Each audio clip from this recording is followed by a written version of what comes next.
I'd like to call to order the regular Town Commission meeting of June the 18th, 2024. Please rise for the Pledge of Allegiance. I pledge allegiance to the flag of the United States of America and to the republic for which it stands, one nation, under God, indivisible, with liberty and justice for all. Please call the roll. Mayor Tom Peck, Here. Vice Mayor Fender, Here. Commissioner Burrell, Here. happy birthday, Thank you. Commissioner Kurzman, Yes. Commissioner Mayfield. Here. Okay, we have no proclamations or presentations. We do have two public comments. First up is Lars Totterman. Did I pronounce that correctly? Yes. All right, yeah. Hello. My name is Lars Totterman. Hello, and I am a resident of North Sewall Point Road. I live on the corner of Windy Lane and North Sewall Point Road, which is 107. And I'm here today because to address the increased traffic on North Sewall Point Road. I wrote an email earlier to those who read it, thank you. And for those who did not, I just want to bring up what I sort of brought here as what I believe would benefit our town. We've lived here since 2012, my wife and I, and during that time, we love the place.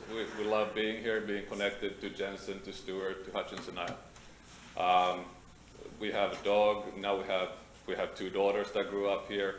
And throughout the time, we used the sidewalks, walk up and down to Indian Riverside Park, to what we call Turtle Park here. But in the last 2-3 years, the increased traffic that runs through our town is become a concern. Riding my bicycle, and with the children especially in front of me, the trucks and the cars that pass through town, they do it at a pretty great speed. 35 miles per hour is fast. Well, you don't realize it may be inside the cabin, but standing right there with the swales being very, very narrow and minimal, it can knock you off your bike, basically. So the fact that it's 35 miles per hour is one thing. It is a really nice road. It's well, maintained. It's beautiful. So I understand why people choose this road. But what they do is they truly just cut through. They don't really stop in Sewell's Point. They just go from place A to place B. And living right there on the road, it's constant. It's non-stop, day in, day out. I can get up at 2 in the morning to get a glass of water, and there's traffic. So it has become more and more of a thoroughfare. Personally, I would like to see the speed reduced to maybe 25, like it is in the neighboring town, and along Indian or Old St. Lucie. I don't know if that would change a lot of things, or find something that would curb the traffic even more, like stop signs or speed tables. Personally, I believe stop signs being probably the most efficient and cost-effective way of curbing traffic, making people choose a different road, and also slowing down the overall speed on that road. It would also, I believe, mark a beginning to town, knowing that you are driving through a town where we have residents, which maybe North Sewell's Point Road does not have as much as South Sewell's Point has. So really my hopes is that we could somehow find a way to curb the traffic. I know it's a county road, and for here I ask you, commissioners, mayors, to maybe lean on those in the seat at the county to see what we can do. And thank you for your time. Thank you. Crystal Totterman. Hi, I'm Crystal Totterman. I'm Lars' spouse and resident of Sewell's Point, and also a business owner. We own Sewell's Point Pharmacy. So we love being here, as my spouse said. And I echo what he has stated in terms of the road not being safe, for pedestrians, for cyclists, or really for drivers.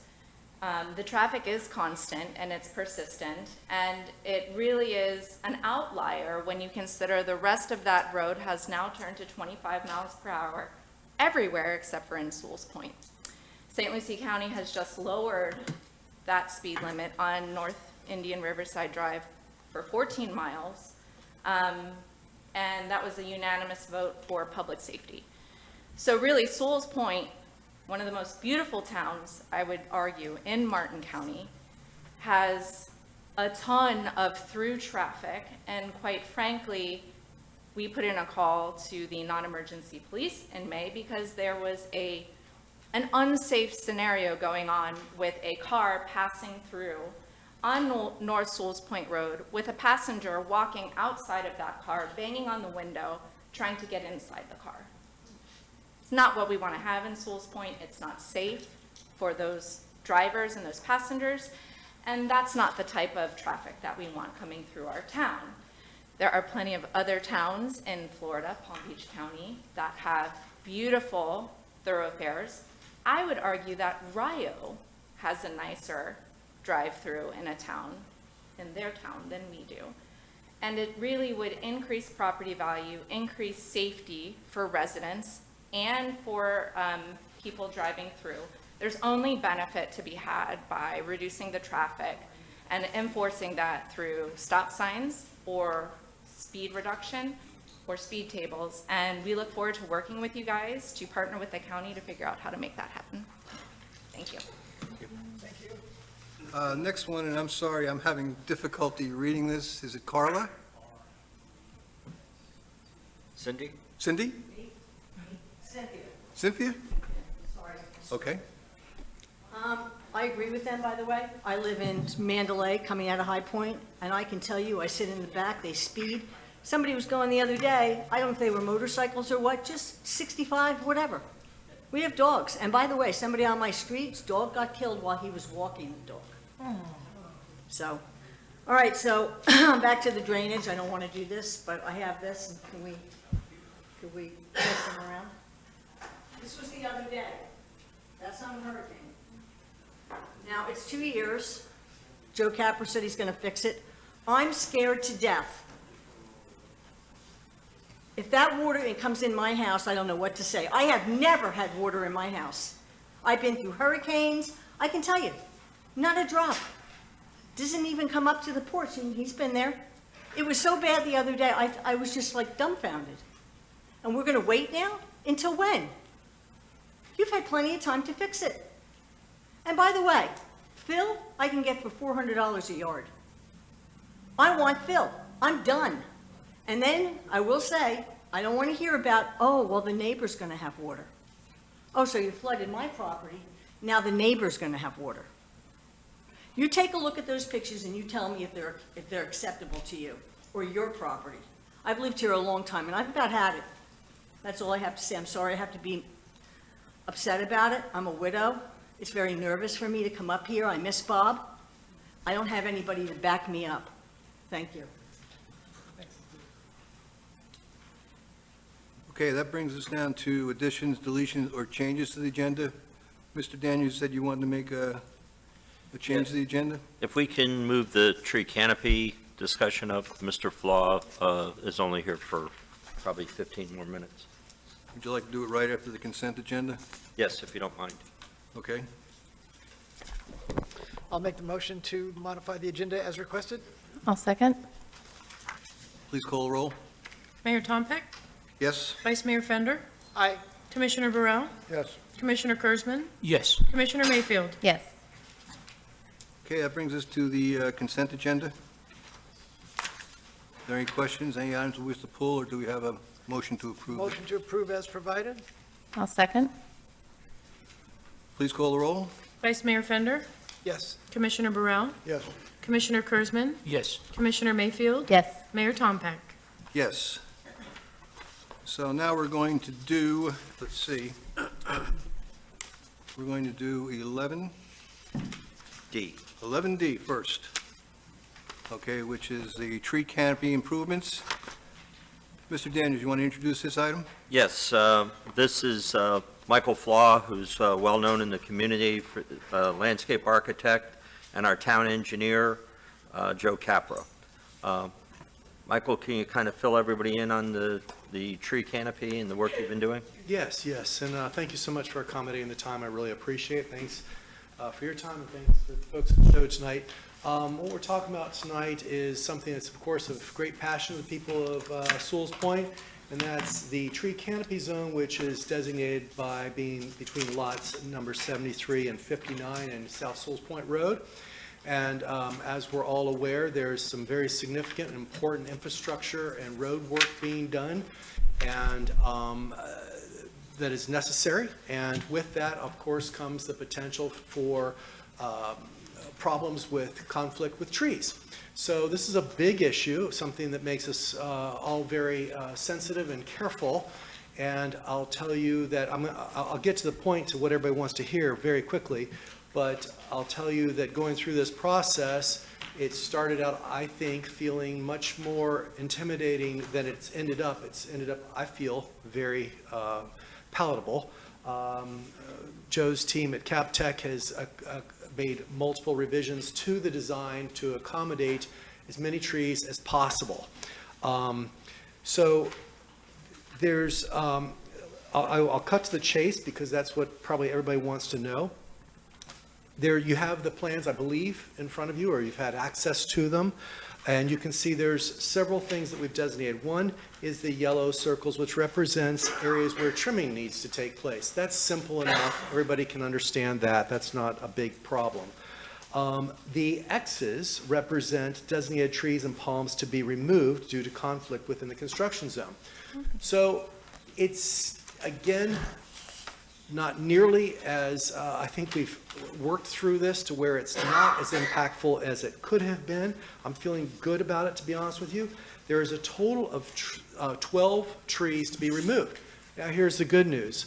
Of those 12 trees, 3 are queen palms. Let's just go ahead and call those junk trees, which they are. They're actually on the no-no list as an invasive. So 3 of them are insignificant as far as I'm concerned. One is a reclinata, which is a decorative ornamental, lovely palm, but really of no significance. It's not native. It doesn't provide any habitat, nothing of that sort. It is just a lovely palm. We have 4 sable palms, which are our state tree. However, we're planning on relocating them. They relocate very well, so they will actually not be lost. So we've got 4, 5, 8 of these trees are kind of zero consequence in my view. The ones that are of concern are there's 2 ficus and 1 oak and 1 slash pine. The ficus is a non-native. The oaks, of course, are, and so are the slash pine. Now, so we know what we have to remove and gone to great pains to avoid anything else. So those trees have to be removed in order for our health, safety, and welfare to get drainage in place, to get the road raised, infrastructure, all those necessary things. So what do we do now? Started the project ambitiously and saying, well, not only this area, but I would love to see the entire South Sewell's Point Road have canopy. Wouldn't that be fantastic? And I think people would like that. So that's a lofty dream we'll get to later. But right now, that section is what we need to talk about. Of course, everybody has opinions on trees. You have a tree you love, you think is attractive, whatever. This is not decorating, it's designing. We have a responsibility to future generations. We have a responsibility to the monies you are spending on infrastructure improvements that we don't destroy it in 5 years. We have a responsibility that they survive through storms. We have a responsibility limbs don't fall on cars. So we started with a list of probably 20 trees. I whittled it down pretty quickly to 10 trees. We whittled it further. We had public comment, got input from folks. The general consensus is people appreciated more of a sort of what I call a mixed bag, meaning multiple species, as opposed to one variety going down the entire street, which is fine. That all can work. Here was the criteria. Number 1, it's got to be native. If we're going to be a proud tree community, we should start with native. So number one, it had to be native. Number two, it has to be reasonably resilient and sustainable in terms of storm surge. It's going to happen. We can close our eyes and pray, but it's going to happen probably this summer, according to meteorologists. So it has to be ready for that. Third, fertilizer. Does it require fertilizer all the time? You have a fertilizing ordinance. We can't put trees in that have to be fertilized 4 times a year. 5, drought. It's been a long time, but I've lived in Sewell's Point for 20 some odd years. We've had long periods of watering restrictions. Not only that, you can't guarantee or control the watering of these trees. It's going to fall somewhat on the residents. So we can't be sure they're going to get water 3 times a week, 30 minutes. So that's another criteria. Is it brittle to the wind? Does it drop an inordinate amount of leaves? You're going to great expense to create infiltration system and drainage. It would be kind of silly to have something that is burdensome in terms of leaves. Big one, we've had some folks come here, they're big fans of a variety of trees with big roots. You are, again, going to great pains to put in an incredible system underground. They have to be trees that have reasonable roots. Thirdly, we've got on the west side of the road, no power lines. And on the east side, excuse me, reverse of that. We have power lines, and on the east side, we don't. So we have a 14-foot height limit for trees. So we have to be sensitive to that. You've seen what it looks like when the mistakes are made, when people put oaks and a variety of things underneath the power lines. It's ridiculous if you don't think these things through. So I may have skipped a few things, but basically there was about 15 boxes we had to check in order to come up with something we could be proud of and say, this is the smartest thing we can do for the next 5 years, 10 years, and 20 and 50 years and beyond. It's too expensive and it's too much pain to make a quick decision on something that we just think is pretty.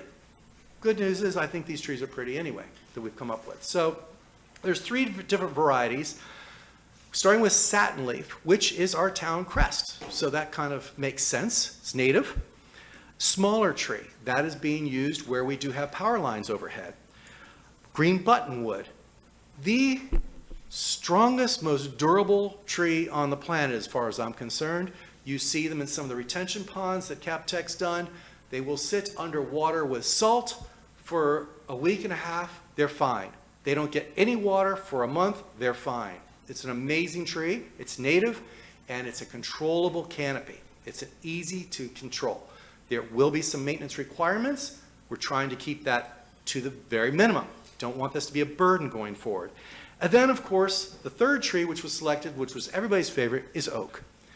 There's places we can put oak, namely on the east side where there's not property line or overhead lines. And so we have put in 6. Lastly is sable palms. They are a state tree. They're not everybody's favorite. They are native. They will handle fire. They will handle bugs. They will handle hurricane. They'll handle drought or flooding. It's an amazing palm. Whether you find it attractive or not, it's our state tree. So we did use some of those. Again, the appropriate species in the appropriate place so that we're not all looking at this 5 years from now and saying, what did we do?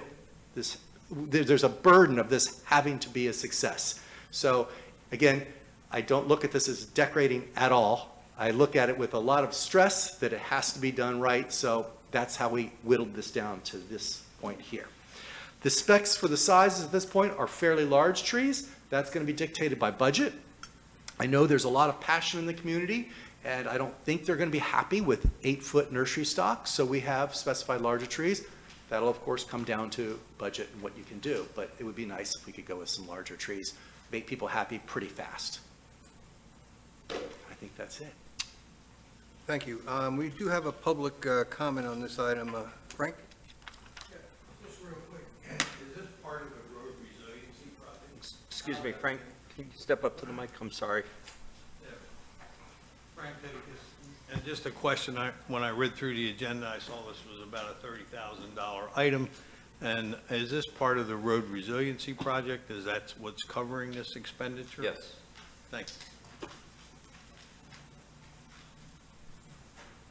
Okay, commission comments, and my first question was, where is the money coming from? Is this part of the phase 2, is coming from phase 3, or do we? Yes, and if tree we fund, or end up doing additional, it'll be from the tree fund. Be from the tree fund, so not from the, No, it's as part of the grant and the expenses for doing the resiliency project, because, they cover the cost. But if there's something extra that we want to do, we can do that out of the tree fund. okay, and I assume that these trees will be planted in concert with the actual work at that time? That's correct. Okay. Commissioner Brill? How about the roots on the trees? Roots? Are they shallow? Will Well, they go under the road? Will they Most lift of the road? these, the ones that we selected are not notorious. That we have the notorious ones. We all know them, the ficus and so forth, that destroys drain fields and so forth. The only one that has reasonably big roots would be the oak. And we are talking about using root guard in those applications. I mean, it's funny, the oak, if you've had one in your yard, they have huge roots and they can be intimidating. But you've also traveled throughout the United States. Most small towns have oaks in a 4x4 little cutout on the sidewalk. Winter Park, great example. There's examples everywhere. So it's doable. I think we'd be prudent to be pretty aggressive with the root guard. Basically, roots are like water and electricity. They're going to follow the path of least resistance. If you create that, they're going to seek water, and they're going to lose interest in going laterally if they have opportunities elsewhere. I'm just concerned that later on down the road, we'll have to replace the road or replace part of the road. These are offset for, but there's DOT standards, there's all kinds of things that these are not going, that's the other thing about some of the trees that are being removed. They're too close to the road to begin with. They're, one slight jar to the right and, so they're offset enough that that'll be the case. The road's at a different height and the root guard, all those things.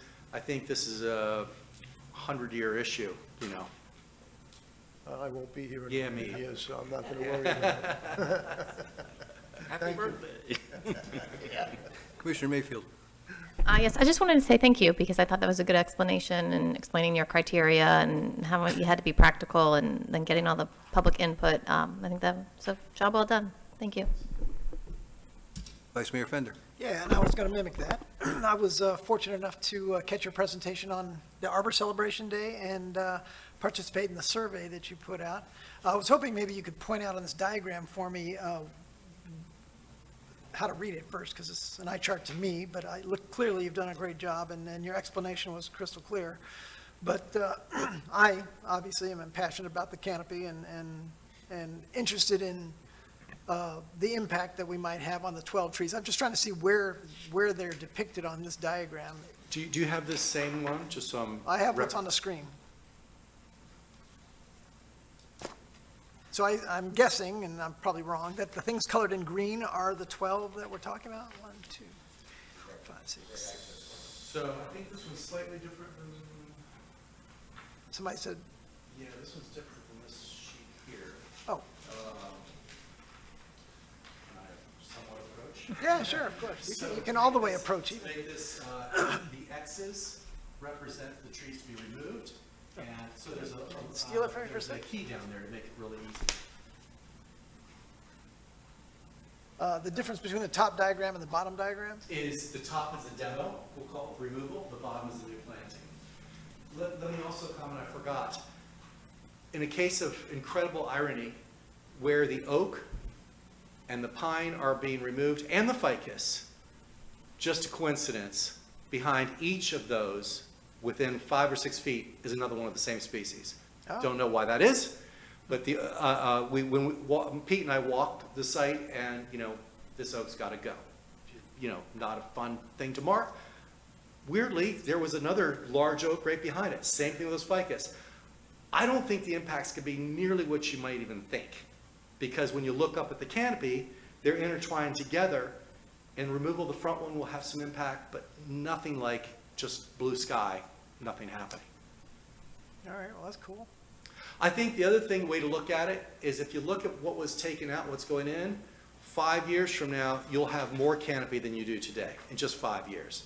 Most nursery stock, when they're juveniles, which these trees would be, gets 3 feet a year in growth. That's significant. People think of oaks as being slow growing because they're used to seeing the one in their yard that's 30 years old. Yeah, it's very slow then, but it's like us. During those first 10 years, it's very fast, and then it slows way down. So this nursery stock coming in, you'll see phenomenal growth for 5 years, and I think, honestly, if you take pictures now and 5 years from now, I'm betting on that canopy's more than restored. It's better than it was. And again, I hope we talk about taking it all the way down. And since I live in North Sewell's Point, let's go that way too. All right. Okay, are there any other questions or comments? If not, can I get perhaps a motion to approve the tree canopy plan? I'll make a motion to approve it. I'll second it. Please call the roll. Commissioner Burrell? Yes. Commissioner Kurzman? Yes. Commissioner Mayfield? Yes. Mayor Tompeck? Yes. Vice Mayor Fender? Yes. Okay, thank you very much. That brings us to, we have some public hearings for ordinances. Second reading. First one is ordinance number 459, referendum authorizing commissioner eligibility residency requirements. Would the town attorney please read the ordinance title into the record? Ordinance number 459, an ordinance of the Town Commission of the Town of Sewell's Point, Florida, calling for a referendum of the qualified electors of the Town of Sewell's Point to be held on November 5, 2024, as to whether the Town of Sewell's Point charter shall be amended to provide for commissioner eligibility requirements with respect to residency, providing for notice and advertising of the referendum, providing for referendum canvassing, providing for severability, the repeal of laws in conflict, codification, and an effective date. All right, is there anything that you want to add to this, Mr. Daniels? No. Okay, we had some minor changes to make based on removing the Highland Beach references and some minor grammar errors. Are there any other questions or comments? No, A. If not, I'll entertain a motion to approve ordinance number 459. I'll make a motion to approve ordinance number 459. I'll second. Please call the roll. Commissioner Kurzman? Yes. Commissioner Mayfield? Yes. Mayor Tompeck? Yes. Vice Mayor Fender? Yes. Commissioner Burrell? Yes. Next item is 7B, ordinance number 460, referendum authorizing commissioner forfeiture of office provision. Would the town attorney please read the ordinance title into the record? Ordinance number 460, an ordinance of the Town Commission of the Town of Sewell's Point, Florida, calling for a referendum of the qualified electors of the Town of Sewell's Point to be held on November 5, 2024, as to whether Article 1 of the Town of Sewell's Point Charter shall be amended to add a provision for commissioner forfeiture of office, providing for notice and advertising of the referendum, providing for referendum canvassing, providing for severability, the repeal of laws in conflict, codification, and an effective date. Thank you. Are there any public comments? I didn't have any slips, so I don't think there would be. Once again, this was similar to the last one in that there were some minor changes based on removing references to Highland Beach and some other minor grammatical changes. Any other questions or comments? I'll make a motion to move it. I'll second. Please call the roll. Commissioner Mayfield? Yes. Mayor Tompeck? Yes. Vice Mayor Fender? Yes. Commissioner Burrell? Yes. Commissioner Kurzman? Yes. Great. The next item is ordinance number 461, referendum authorizing regulation of transportation. Would the town attorney please read the ordinance title into the record? Ordinance number 461, an ordinance of the Town Commission of the Town of Sewell's Point, Florida, calling for a referendum of the qualified electors of the Town of Sewell's Point to be held on November 5, 2024, as to whether Article 2, Section 1 of the Town of Sewell's Point Charter shall be amended to modify the Town Commission power to regulate transportation by deleting references to wheelchairs and drays, providing for notice and advertising of the referendum, providing for referendum canvassing, providing for severability, the repeal of laws in conflict, codification, and an effective date. Thank you. Are there any public comments? Any comments from the commission? I'm going to miss my Dre. I'll make a motion to approve ordinance number 461. Second. Please call the roll. Mayor Tompeck, Yes. Vice Mayor Fender, Yes. Commissioner Burrell, Yes. Commissioner Kurzman, Yes. Commissioner Mayfield. Yes. Next item is ordinance number 463, amendment to definition of impermeable area. The town attorney, please read the ordinance title into the record. Ordinance number 463, an ordinance of the Town Commission of the Town of Sewell's Point, Florida, amending Chapter 82 zoning, Article 5 supplementary regulations, Section 82-1 definitions, to modify the definition of impermeable area and add a definition for semi-pervious surface and for other purposes, providing for severability, the repeal of all conflicting ordinances, codification, and an effective date. Thank you. Are there any comments from the public? Seeing none, are there any comments from the commission? I think this was the one where we took out the decks. Yes. Okay. There were some other minor changes, but, Well, we took out We pavers. left the decks. Yeah, we left the decks. oh, left the decks. Okay, I'm sorry. Well, the decks are in the ordinance to not be removed from the exemption, Right, Correct. but it takes out pavers as being exempted. right. So it's exempted.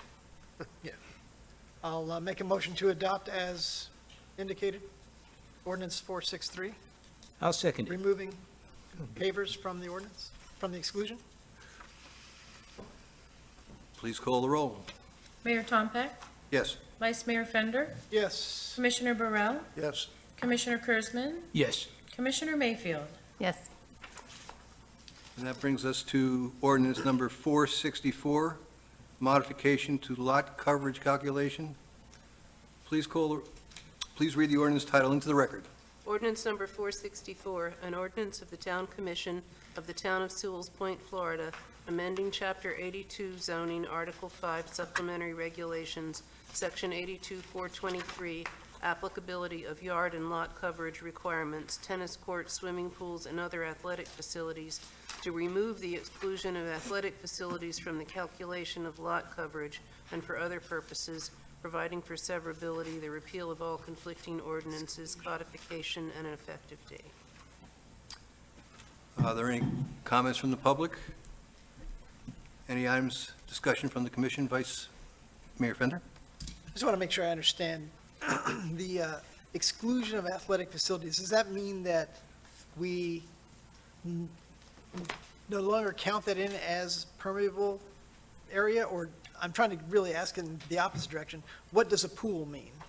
But are we saying that, just for my layman's understanding of the ordinance now, and when we calculate permeability, does the area of a pool get calculated into the floor plan of a house? That's kind of what I'm trying to understand. No. It does not. So So, a house is not permeable, and therefore you're saying that a pool is permeable. well, I guess the thought process was the pool does contain water. And so, and that water evaporates, so the water is going somewhere. But I think with the ordinance change is it removes swimming pools from being impermeable. Or, no, permeable, sorry. It removes, yeah, now you've confused me. You're saying it removes pools from being permeable, That's correct. but tennis courts are permeable. It removes all of them. So your tennis Oh, court tennis is going to courts, count swimming against pools, you. and other athletic. Right. To remove the exclusion. And that implies that when you calculate 100% of your lot area, I'm sorry, I'm saying this out loud so I understand it. No, that's okay. Your home is considered 50% of that lot area, I and believe, along with the pool. I believe it's 40%. 45. Oh, well, I don't Right. care about the Okay. number. I'm trying to Okay. get, Right, understand what's included and what's not included. right. It was not included in the 40% figure. Previously. previously. But now it is. It will be included. Okay. Yeah, I struggled with this too. I was talking to Jack before the meeting because, I don't know, it almost looks a little bit word salady to me, you know? But yeah, as long as that's all included in the, So is the 45%. implication then that you have a larger lawn or a smaller lawn? You would have a larger lawn, more permeable area. Okay. How could you have a larger lawn if you're adding a big pool? Well, the pool doesn't count though, so you have to take, you're going to have a smaller house if you have a bigger pool. And the water from the pool is not gonna go in the aquifer, it's just gonna, Evaporate. Sometimes. interesting.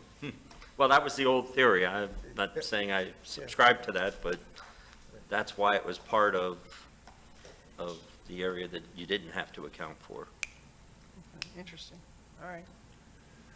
I'll make the motion to accept ordinance 464 as drafted, which implies larger lawns in the Sewell's Point. Sorry. That's right. No, I mean, I can be the discussion. I'm sorry, Commissioner Mayfield?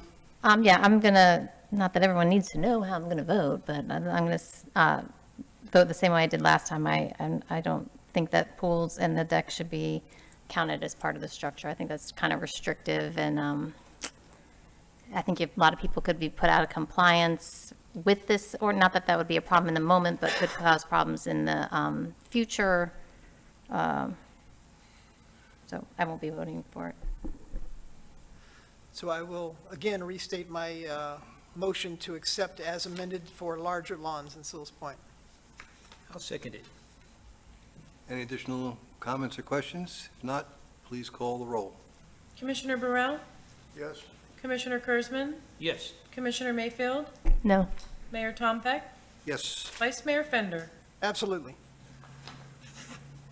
Okay, so we finished with all our second reading of ordinances. We're up to new business, item 11A, Board of Zoning Adjustments, Board Member. April, would you go ahead and introduce this item for us? Yes, we wanted to move up one of the alternates, but in light of a second resignation, we're requesting both alternates be moved up to full board members and then advertise for 2 alternates for the board.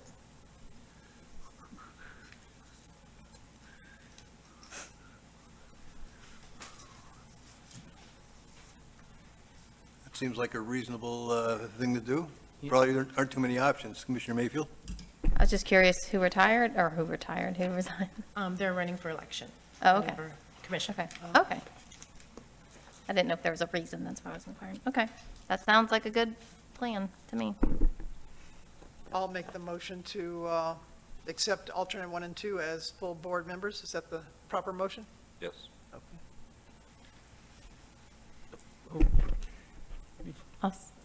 Was that your first one?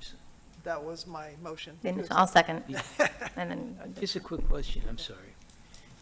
Johnny Colson, who's one of the people that's going to be running, he wasn't on the Board of Zoning Adjustment. He was on the code enforcement. Yeah, it was Diane Kimes who ran in the last election, and her position's never been filled. Oh, I didn't know that. Oh, okay. So we'll be bringing code to the next meeting for Okay. that item. So is Diane back on the board? No.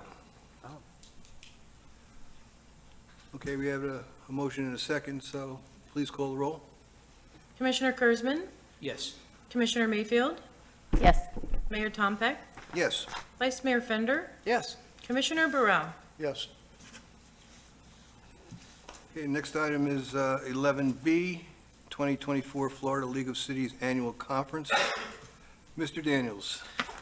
Yes, the League of Cities Conference is running August 15th through the 17th down in Hollywood Beach, the Diplomat Beach Resort. I know, at least the 2 years that I've been here, that we haven't sent a delegate down there, and I wanted to bring it up, because if you do choose to send a delegate, or if somebody is interested, it would take a vote from this board to make them the voting delegate to vote on whatever issues and elections that they have. Kai, did you say you wanted to go to this, this year? I haven't in the past, and actually this year, that is the weekend I moved my daughter into college, so. Okay, Fun, fun, fun. all right. I don't see anybody else stepping up for volunteering here. I'll do it. Yay. Great. Thank you, Vinnie. So I'll make a motion to approve Vinnie, Commissioner Burrell going to the League of Cities Conference I'll second. Be the voting and delegate. be the voting delegate. I'll second. Please call a roll. Commissioner Mayfield, Yes. Mayor Tom Peck, Yes. Vice Mayor Fender, Yes. Commissioner Burrell, Yes, and thank you. Commissioner, Commissioner Kurzman. Absolutely. It's a birthday. Meeting again. Thank you very much. All right, that brings us up to 11C, which is grant writing and grant management services. Mr. Daniels, you want to go ahead and introduce this item?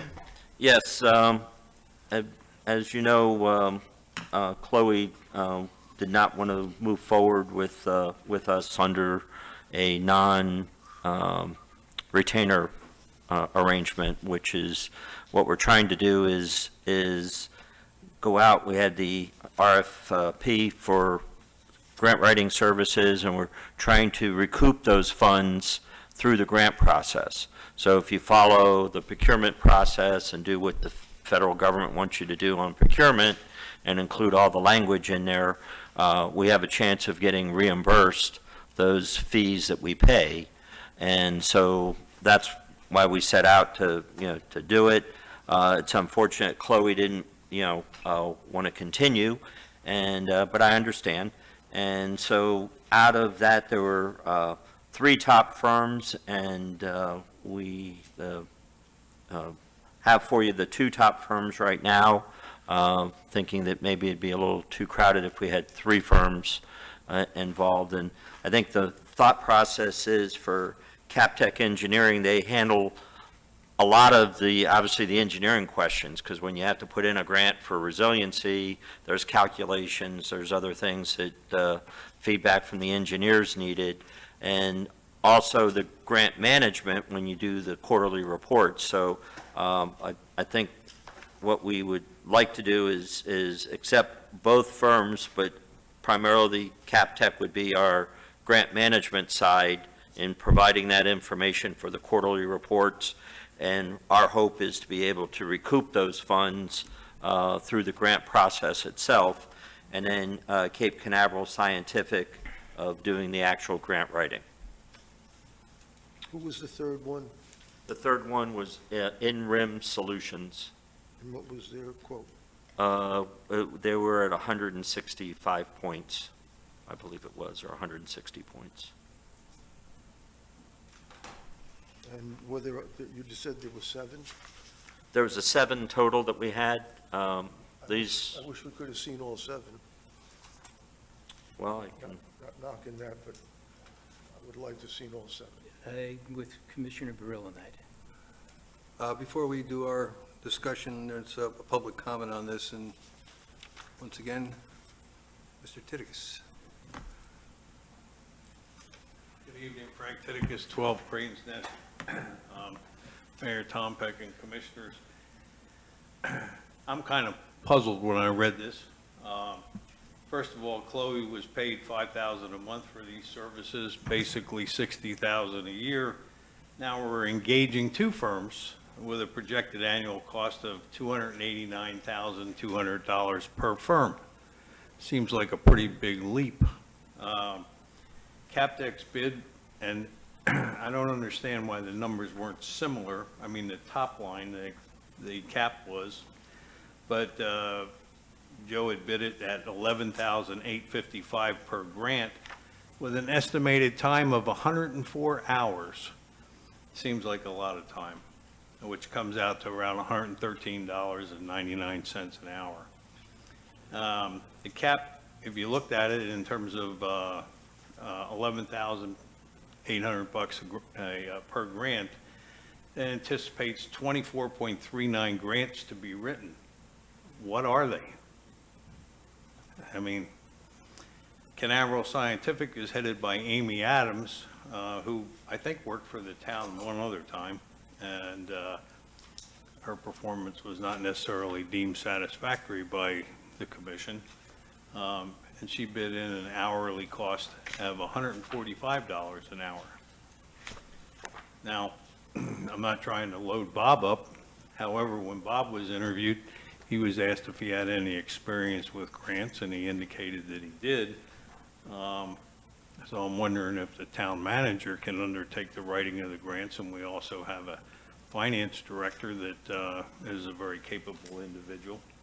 But it seems like the cap of 289.2 times 2 is an unnecessary expenditure of funds. Thank you. Okay, that'll bring us to commission comments. Why don't we start with Commissioner Kurzman? Yeah, before, I think at the time, there were 4 commissioners that are currently sitting up here right now when Canaveral was doing our grants, and it was very expensive. But the problem is, when we're paying for the grants, if we get declined, we're still going to pay them. The grant isn't covered later on if we don't get the grant. So we're paying, it's negative money. And when we brought in Chloe, immediately she brought in more money than the previous grant writer did over a number of years. She was bringing in overnight millions of dollars. And I just feel we need to go back out and figure something out, or, you know, if somebody writes a grant, that we pay him only if we get that grant. I'd like to get a little bit of a guarantee. This is not my money, it's the taxpayer money. And that's where I really have an issue. And we pay at the return on investment. I remember former town manager Berger called me into her office, and she showed me the return on investment was very poor. If you're going to pay 30 to 40 cents on a dollar the time for your grants that are approved, after you count in the ones that weren't approved, it has to make sense. And this is very important that we spend our money correctly, get the right person that could actually lobby for us. If we do one thing that Chloe, she lobbied for a couple of divisions, maybe not all, but she did a great job there. I'm really would like to see somebody that's going to give us 110%. And we're, like, I think with Chloe, a young girl just got out of college, and I think we were all blown away and impressed in what she did. I understand things didn't work out upon the renewal like we would have hoped they would have. But there's got to be something out there that's reasonable. You know, I'd be open for anybody that says, you know what, I'll write the grants and I'll guarantee it. If the grant's not approved, don't pay me. If the grant's approved, I know we're covered with the grant money for the grant writer. Then that's a good thing, and I'm open to that. But I just feel it's a very expensive proposition for the failed grants, and we had a lot of them before that. And a lot of things weren't followed up upon. That's what I was told by former manager Berger when she was in here. So it's important that we get somebody that follows up and is able to reel in these grants and not at the taxpayer expense anymore. I would like it to be, I'd like a guarantee almost when we're going to get these grants. And that or a very reasonable rate. Vice Mayor Fender? Hey, yeah, thanks. Hey, Bob, clearly you've done a lot of work on this, and you said there were 7 submissions. I haven't been as involved in it as I probably should be. Can you just give me an idea of timeline? I mean, is this something we have to approve today? Do we have? Well, we do have, I believe it could be as many as 3 grants that were left from our previous grant writer. And we were notified by DEP that the drafts are in their portal. Mm-hmm. So that's something that we need to look at, you know, right away. And the deadline is the 30th of June for those grants. Oh. And I'm sorry, Bob, which grants are those? that's the last category. I'm on right after the ones that we were denied on there. And I'm not sure because we just found out about this, so we need to research it and get it done. so. Well, I don't want to crush your process, and I certainly don't want to impact the timeline. I don't want to lose out on potential grant money, but I do want to understand, I'm just now seeing the 289,000 figure. We probably should have spoke about it a little earlier, maybe, and I apologize for that. Well, I think the dollar amount that's in the contract is over a period of time. I believe this is a 3-year agreement that we have. Oh. And so it's not that all these grants are going to be issued within a year, but I think they're looking at what's the normal course has been. And I haven't, in my experience, I haven't run into somebody that's going to write a grant and guarantee it. Yeah. Because they have expenses in doing Sure, it. of course. And it costs us money to go ahead and get all the engineering stats that are needed for the application itself, so. Well, I'm looking at the proposed fee schedule at the end of the contract, and the number doesn't look anything like 289,000, so I'm trying to understand the mapping. I do see the footnote with the 8 to 12. How do you help me map the difference between what this contract is compared to what we've been paying in the past, and, what Chloe was doing compared to what makes this contract for 289,000 a viable? Well, there's a difference in, I think, styles from my understanding. Obviously, we paid Chloe a retainer fee every month. And it started out at $2,500, went to $5,000 to go ahead and include lobbying. Well, the lobbying that was being done, and again, it's a communication issue with the lobbying thing that was being done was with the executive branch. And that's kind of what Chloe liked to do, is lobby the executive branch instead of the legislative branch. And I think when you all approved the lobbyists, I think you were looking for somebody to lobby the legislative branch so we get appropriations and so forth through. So we've kind of can address that because that's been in the wheelhouse of Cape Canaveral, where they have coordinated meetings before for appropriations, which is kind of what Chloe did for us and setting up the meetings, but it was really, it was a team effort on a sale job, going before the legislative delegation and making sure that happened. As to the grant writing itself, that's the fees are spelled out for the hourly fees.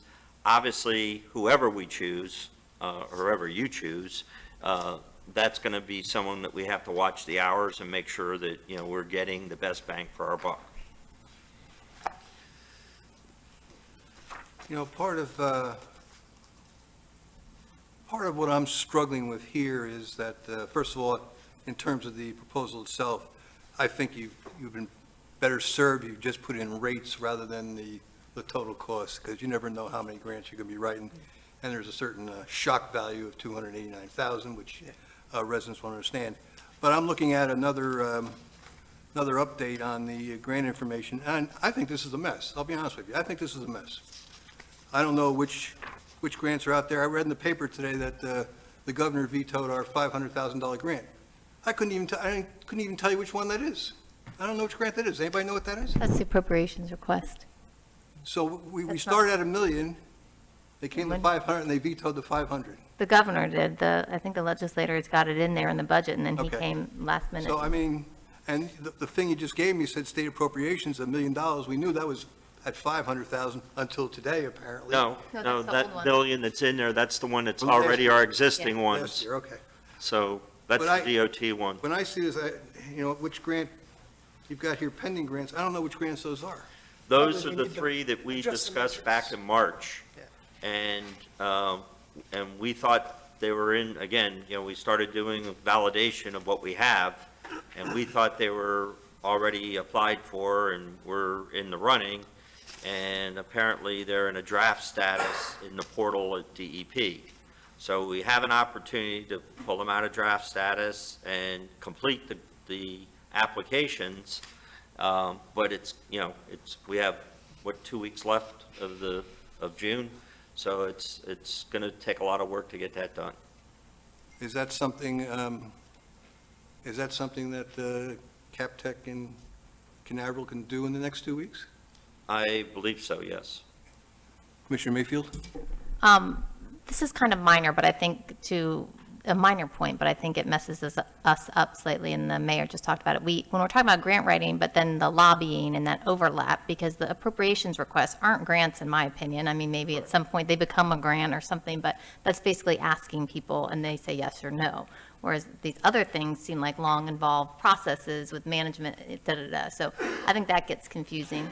Again, minor point, but if somehow when we're talking about it, then you talked about lobbying in with this grant writing, and that seems like a different thing to me. I don't know if there's a way to delineate that more, or, because that's kind of vague too, I'm lobbying, and I don't know.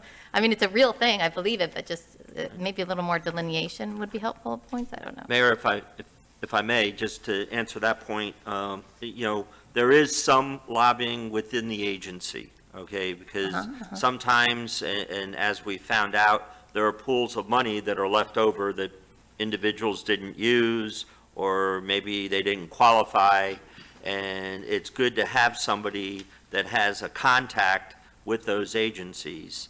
And I think that's what we have with Cape Canaveral, because there is a contact within the agencies from the familiarity of dealing with those individuals. As to the appropriations, you're right, but usually the grant writers have an exposure with the local legislators, as is, with Chloe's case, and as is with Cape Canaveral. And so, but what happened to us here is it got vetoed by the governor. So the lobbying side would be up in Tallahassee and dealing with the governor's office or his aides, trying to make sure that we weren't part of that veto pen. I mean, there's no guarantee. Right. It's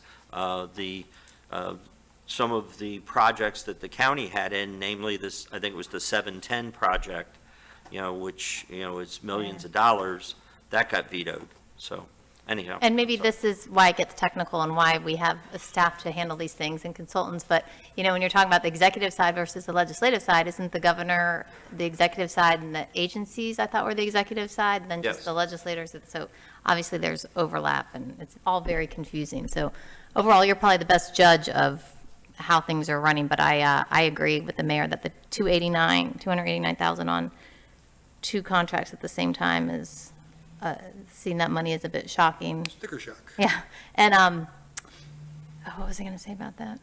Oh, it looks like it's a one-year contract with 4 optional renewals. So maybe in theory, it could go up to $289,000 in 1 year. Like, so maybe if it was more, just maybe if it was structured more palatably, I don't know. But overall, I think that this is all very confusing clearly to us, and you're doing it day in and day out. And and we need the grants to do our project, so.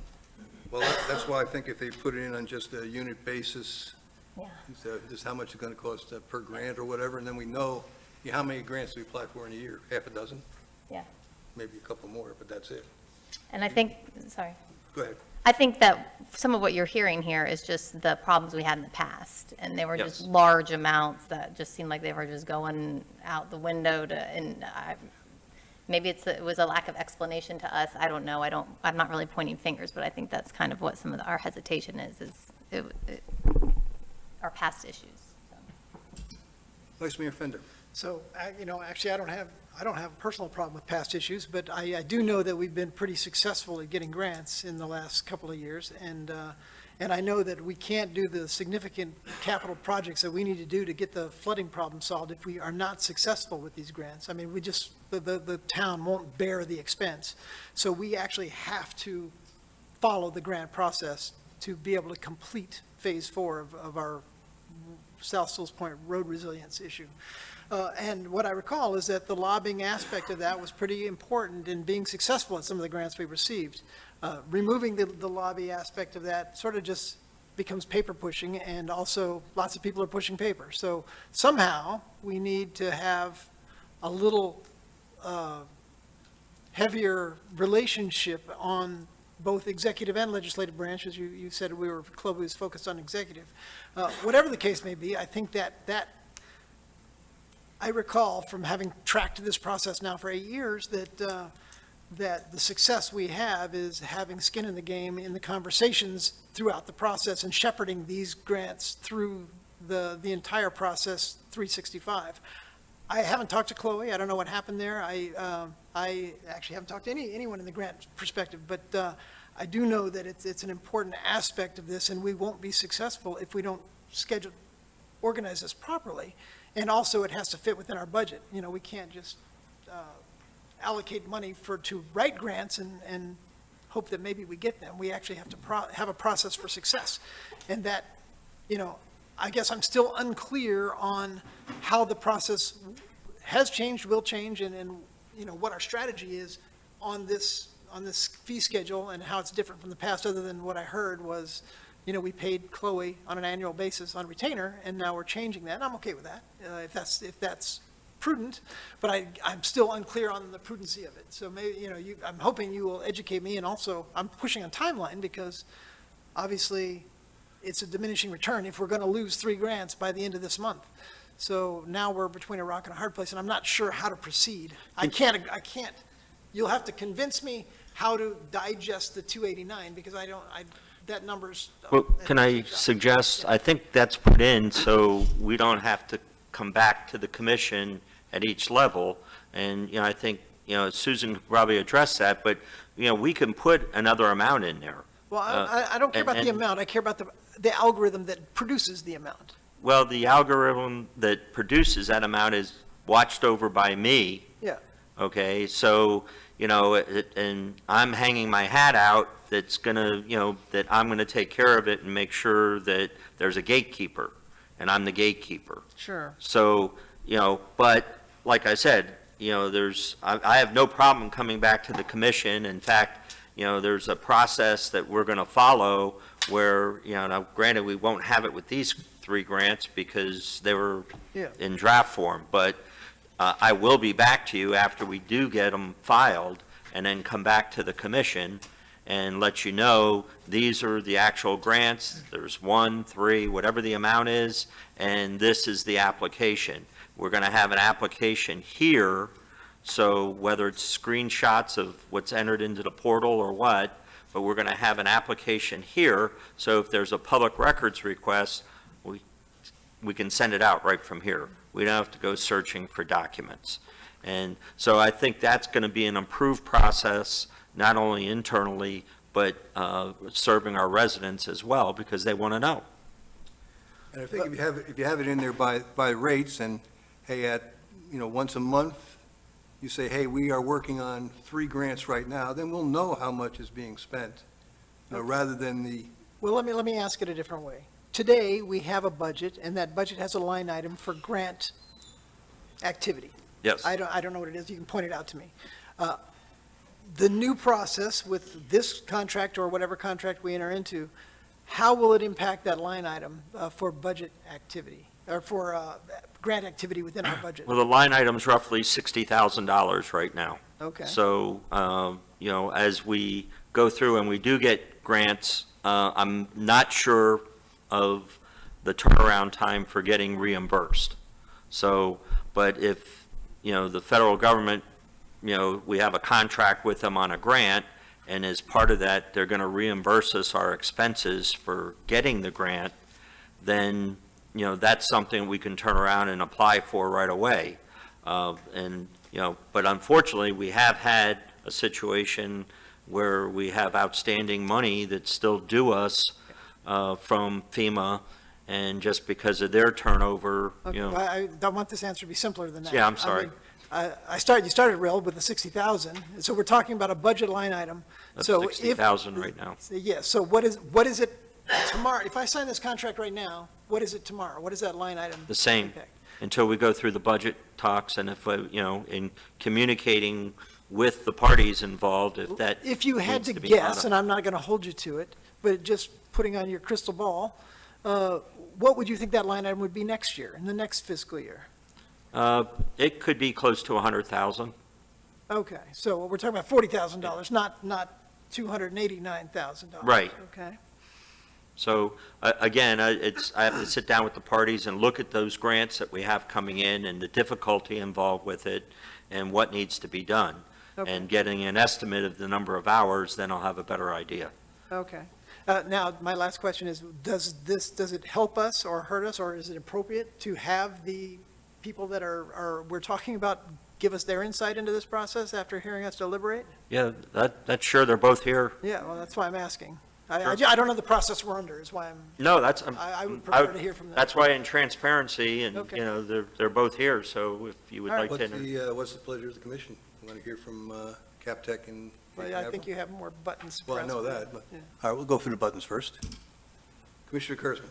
Yeah, I'm still going to go back to what I went through before when I was looking at the numbers presented by a former town manager, and the return on investment was poor, where the town lost money, the taxpayers lost money. I don't want to go down that rat hole again. I want to be able to go with somebody that's going to dedicate all their time to us, give us 100% effort, fight for every grant. We're putting in hard-earned money that's going out there. How are you going to do And that? look, we had a girl that came in that was 20-something She years old. doesn't work here anymore. No, I know that, but there's, Okay. it's got to be other people out there. We were not the priority. That's what it showed me. We were not the priority back when Canaveral had us the first time. If we were, we would have had those grants. We lost the grants, things weren't written properly, and when I saw the amount that we spent, it was much more than what we were paying Chloe, not even close. And I remember Michelle went through this with me, and my job is to protect the town's money, and that's going to be the end of it. And I'm not going to change my mind on this. I'm just making that comment now. Commissioner Burrill. As far as these grant writers are concerned, you're also including North Sewell's Point Road? Is that what you're thinking? That's, if we get the cooperation with the county, yes. That's So the key thing. That's wishful thinking. Right. Okay, so, all right, that's number one. Number two, can we negotiate enough to get them to write this grant? And then we can take it further down the road and discuss it and see if we can get somebody else. I mean, Well, I think that's probably a question you need to ask them. I'm asking you. 'cause Well, you're the one that's I don't know, because I have to sit down and talk to them, so you want to take a recess and I can talk to them, or? Well, I want to be careful what we're asking here, okay? We've gone through the bidding process, and I'm going to assume we did it correctly. I have no reason to assume that way. And we've got their recommendation, and I think, we've had some spirited discussion on the recommendation, but I think, we're positioned to, make a judgment on that. I kind of, I'll be honest with you, Commissioner Kurzman, I disagree strongly with what Chloe did this past year. I mean, we couldn't even get her in here to give us an update. She got too busy. She took on Indiantown. I know I'm that. sorry, that's nonsense, okay? We can't get our grant writer in here once a month for a half an hour, that's nonsense. I agree. That's why she's not here right now. Okay, but we didn't get any, I mean, all you gotta do is look at this report. I don't see where we got a whole lot of grants last year, if any. And I think you're slanting what happened before with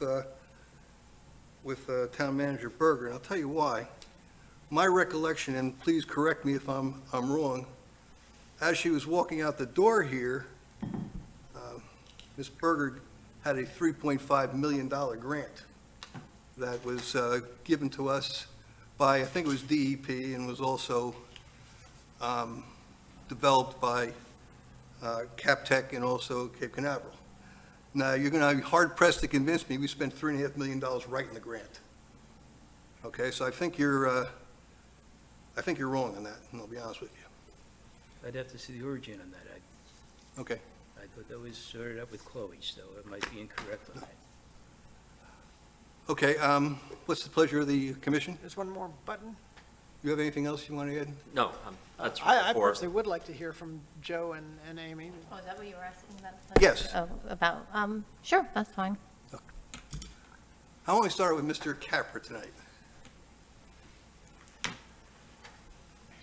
Okay, good evening, everybody.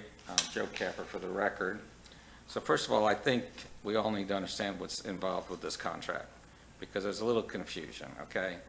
First of all, the contract that you put out, or the request for proposals, was grant writing and grant management services, okay? So you know, we get, the agencies, and let's just say DEP, for example, they have resiliency grants. You are the benefactor of at least 3 of them.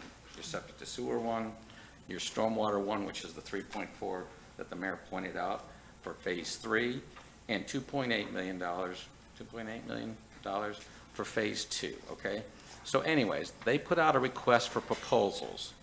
We put together a grant response for that, okay? That response starts, that's what just starts the grant process, okay?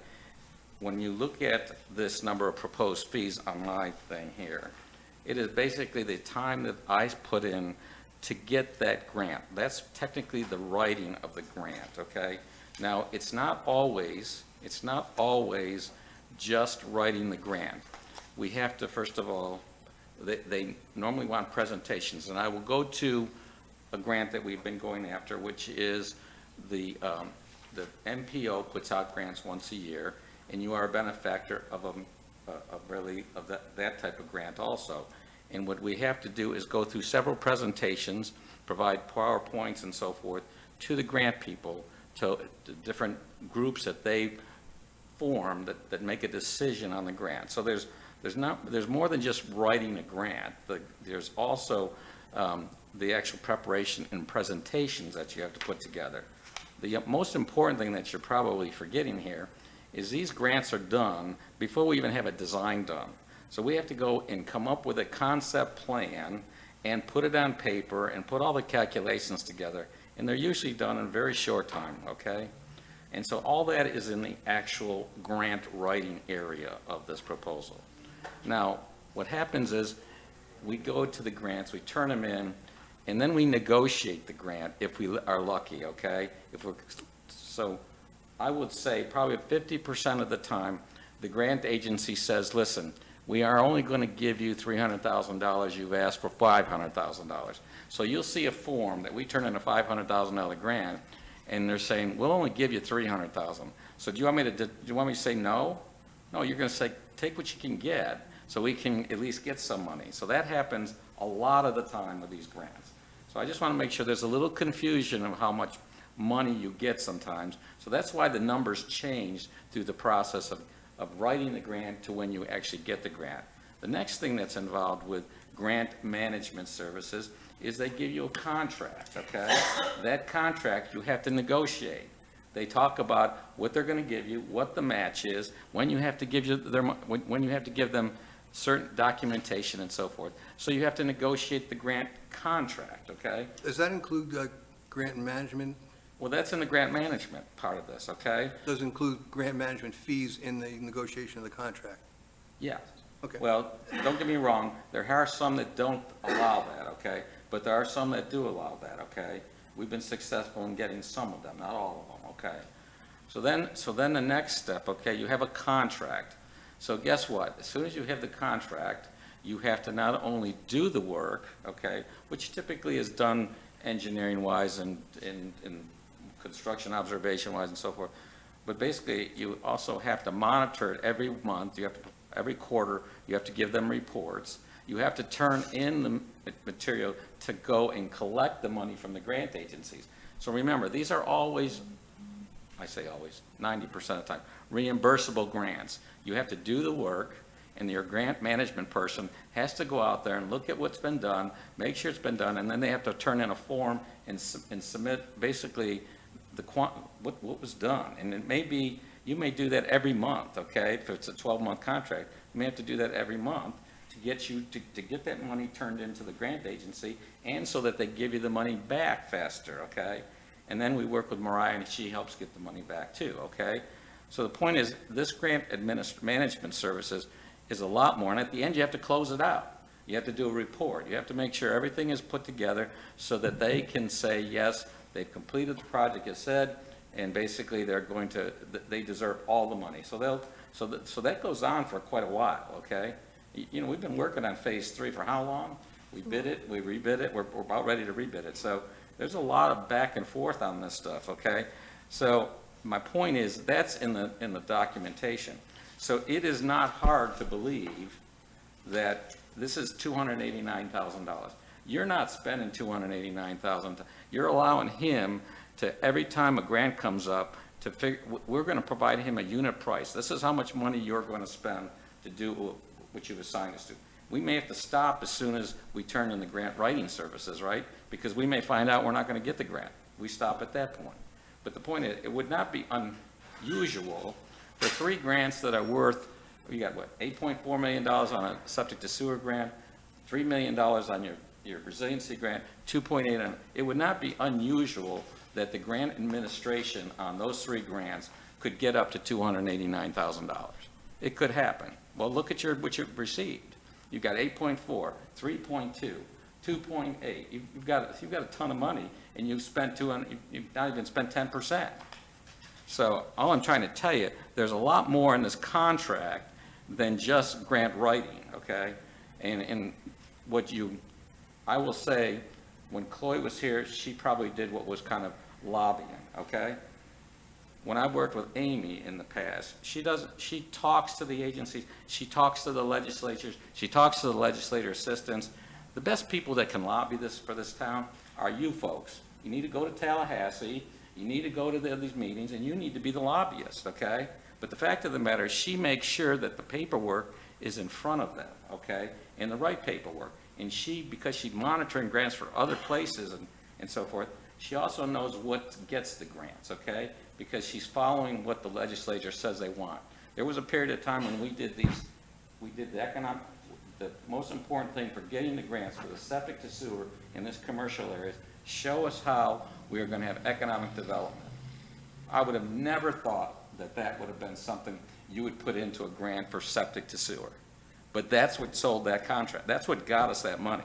We had to show that more businesses could move into those buildings, and there was a benefit to that versus having a septic tank.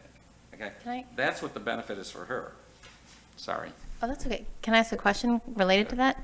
Yeah. So when Chloe was the lobbyist, was the grant management being done by you? So if she was more, because I understand what you're saying and I agree with it, who was doing the management aspect? Was that?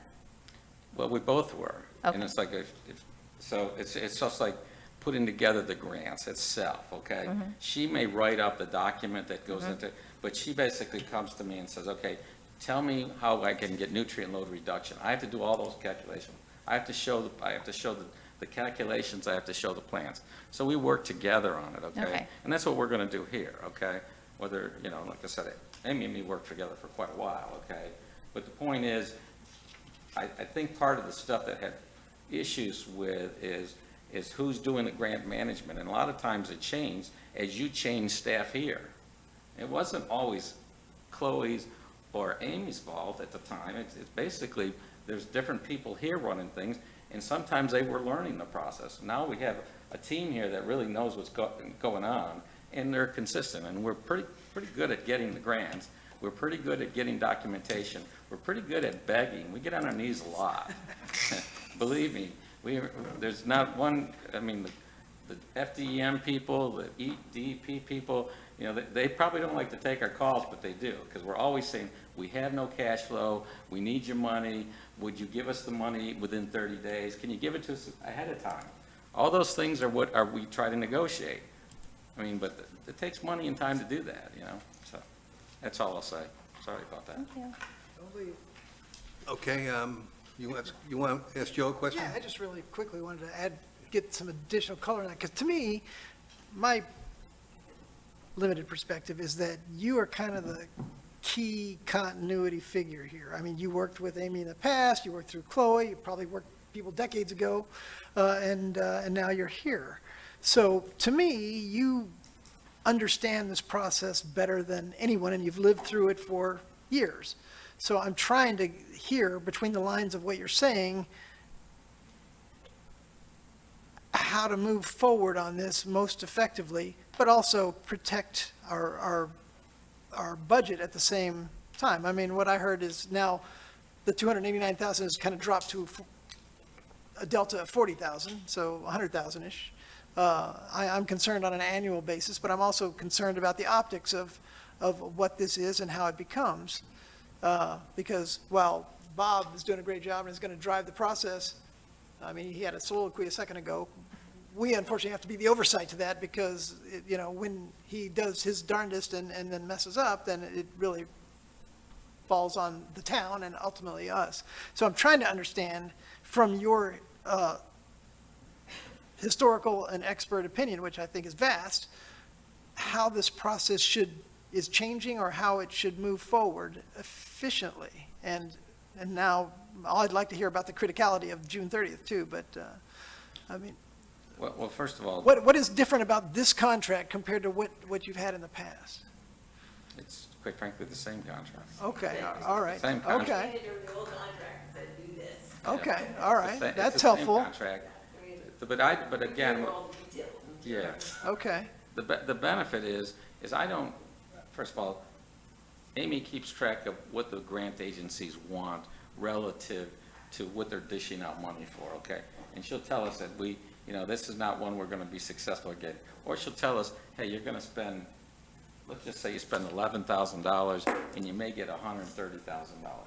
Do you really wanna spend that much money to go for such a little amount of money? You may wanna spend more money on a grant program that has $20 million in it, and you may get $1 million, right? So you kinda gotta look at all that stuff. But the person that's keeping track of that stuff is Amy, okay? I'm over here designing things, making sure. No, I She understand. tells me, that- so I but guess I'm you have pointing a out to you. visibility into the process that I don't have, and Yeah, certainly. I don't, again, she knows what the legislators want. She knows all of, by first name, not only the legislators, but she also knows their assistants, and they're the ones that have put all this material together. She types it up, puts it together for them. They give it, and all they do is transfer it to the people in Tallahassee and to get it to the right people. So, I mean, there's a lot of benefit to having somebody just writes grants all the time, okay? I can do parts of it, and I can give her the material she needs, but I'm not keeping track of all that, because I'm keeping track of making sure I can get the thing designed, get it permitted, and get it built, and make sure it's done on time, right? Commissioner Brill? Why the dollar difference? $60,000 for Chloe for the year, I guess it was, and we're talking $500,000? 578? Why such a discrepancy in the cost? Well, the problem, the thing is that's, well, all you're doing, the $289,000, you're not giving me a contract for $289,000. You're not giving Amy a contract for $289,000. You're telling Bob that he can spend up to $289,000 on either one of us to help him put together the grants, to do all the other information we're talking about, as well as to do grant administration, okay? And sometimes he does it, some of the things he does himself here with Mariah. He don't even use us, and we just charge him based on those hourly rates, and that's exactly what the mayor was telling you. Maybe we should just have the contract that shows the amount of the hourly rates, and that's fine by me. I don't care. You basically charge the time, and that's what we're gonna. I may never get to 289. Amy may get to 289, depending on how much involvement she has with moving the money back and forth and making sure that we give all the documentation. Every grant has a different amount of grant documentation, and believe me, they've gotten a lot more in FEMA. Yeah, but my question has not been answered yet. Why there's such a large discrepancy between 60,000 and 578,000 possibly? Well, because I think you wrote the grant request differently. You basically, what all Amy did, first of all, in her number, 280, she came up to it, and she just showed you how many hours she would have to get to that number. She didn't say that she's gonna do that work for you right now. She's just saying, if you want me to tell you how to get to 289, it's gonna be these type of people that are gonna do this work, and this is what their hourly rate is. That's essentially. So, how many grants right now are we going for? Well, there's 3 that we know of that are, well, I think 1 to 3, I'm not sure, that are in the pipeline. Well, those that have to grants be- are already written, if they're in the pipeline, so I assume we'll have to take a look at them, but You know, I think that number's that's gonna fluctuate from year to year based on what's out there, what kind of opportunities are out there. And that's part of what I'd like our grant writer to tell us, you know, at the beginning of the year, hey, here's 10 grants that we think we should at least start looking at. And, you know, maybe some of them we're not gonna apply for, or here's the ones that really need to put emphasis on. And it'll give us a pretty good idea based on the rates, how much it would cost us to develop the grant and, you know, provide the backup that CapTech would provide. Well, what bothers me is that we're including North Sewell's Point Road in this. And North Sewell's Point Road isn't even a project yet. I don't think we're including anything. This is Well, I mean, this is generic I asked the at this question, point. And I got, yeah, hopefully that's what they're talking about. Can I add something? Okay, so let me go. So there's different types of grants out there. That's a FEMA grant, okay? We do that through the LMS program, and the county belongs to. Bob goes to the meetings, I go to the meetings. Essentially, LMS is based on local mitigation strategy. And the grants that come out of that happen because of storm events, okay? And so there was a storm event that we qualified for, okay? And essentially, we decided, well, we're doing all this work for all these South Sewell's Point Road and the residents of South Sewell's Point. Let's do something for the North Sewell's Point residents. Knowing when we turned it in that we would be needing to share that work with the county. We put together the grant because they were not gonna be aggressive to get this grant. So and the other thing you should recognize, in the LMS program, we ranked very high on, we were ranked number 1 through 5 on all these grants, okay? So guess what? When you have an opportunity, you're ranked number 1 through 5, you need to get these grants in. Because guess what? There's now all these other people, Indiantown, the hospital, City of Stewart, Martin County, they're all applying for these grants too. You want to, when you're in the top 10, you need to be applying for these grants when they become available. It came available in a mitigation grant, okay? And so we applied. So now the next step on that, because the county has not found it, they haven't decided whether they want to participate. We said, listen, we have this grant. The first part of a FEMA grant, they call it Part 1, is you do a design, you permit it, and you get it bid, okay? And they gave us a small amount for that, okay? And we said, okay, we're in the door. We at least got a grant. Now, what we have to now prove is that what the construction cost, what that design is going to entail and so forth, we have to prove what that cost is going to be. Well, it's a much bigger effort than what they're going to give us. So we went to the county and we asked them, would they participate? And we kept telling them, we think it should be 50-50. Okay? You may say it should be 25-75. I think it should be nothing. Well, okay, then we'll wait for a while, because they're not gonna do that. They're telling us they got jail pods they need to be building and all sorts of stuff.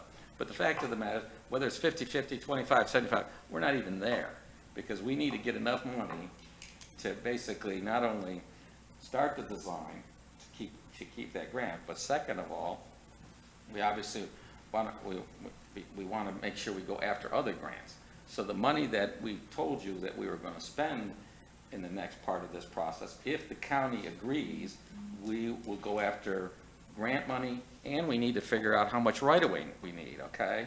That has to happen, and to do that, we need a lot more than just a sketch, and basically what we've done on this concept plan. We need to be able to look at the properties and see how much land easements we need. So there's two things we're going to do. We're going to do a design. It's not 100% design. We're going to do a design. We're going to do a look at the easements and right-of-way we need, because you need land. And the third thing is we need to go after grants. And those are the things we said we want to do with the county. If the county says no, guess what? We're gone. We're not going to finish. We're not going to do that grant. We're going to have to turn that grant in. Kiss of death. You do not want to turn in a grant you have. And that's just not what you want to do. So we're hoping, and I believe that they will change their mind. Bob's been over there numerous times, but I'm praying and hoping that they're going to change their mind to help us. And if they don't? What's that? And if they don't? If they don't, we're going to be turning in a grant. I don't think it's a good thing to do. We'll be spending money on design in all We haven't these done other that. things, and we'll be turning back the grant. Well, we basically, that's the reason we haven't done the design. I mean, we may have spent some money, I won't say we haven't spent no money, but basically we haven't been moving forward with the design on, which is part one, because we can't get them committed, and we're not gonna commit your money if they don't participate. Yeah, it just confuses me because the county will not even give in about assessments for septic, for sewer. Right. So, what makes you think they're going to give in for North Sewell's Point Road? Well, I like to tell people, you sell stormwater when it's flooding. So guess what? Last week when it was flooded, I got a call from the county, and they want to talk now. So I'm just telling you what happens. When floodings happen, it's the best time to sell stormwater management. So we're going to go talk to them. Maybe they'll come around. I can't guarantee it. Well, yeah, I know, there's no guarantees on anything, but I'm just saying, Yeah, their record is so far right, that they won't do anything without an assessment right. on the gravity system, and we're asking them to chip in for North Sewell's Point Road. Right. So. Well, we're not finished on the gravity. In the meantime, we're spending money on design. Well, not always. We haven't started the. Well, I'm just saying. I'm just in the saying, we're meantime, trying to we be, would be. we're trying to be logical about that. Again, we're not going into heavy design until we know we've got partners. That's one thing. The second, it's the same thing with the gravity sewer. The reason we even designed the gravity sewers, we kind of did I will tell you, we went and tried to show the county, which you don't know about maybe, we tried to show them, if you do the gravity system, this is all the stuff you're going to have out here that you're going to have to maintain. It doesn't make sense to do the gravity. They didn't buy it. They're still stuck on how many units they're going to give us. So I don't know if we're still not giving up even after that discussion. Yeah, I'm just tossing that out there because Yeah. comparing the two. Yeah. I'm just saying that what makes us think we're going to get any money from the county? It just doesn't make any sense that we go and do a design. Well, just remember, Apply for a Well, I think we're straying a little bit Yeah, here. We're yeah, talking let's about stay focused here. specific grants, and that's not what we want to be Well, doing here. that's what we're talking about. We're talking about a grant writer who's going to write a grant for North Sewell's Point Road. That may be one of the grants they write, but that's not what this discussion's about. The discussion's about getting a grant writer on board to do grants, whatever they happen to be. It's the same discussion. Commissioner Mayfield? Yes, I'm going to try to summarize my understanding of it, which I think may help, hopefully. So the 60,000 is a budget number for the year.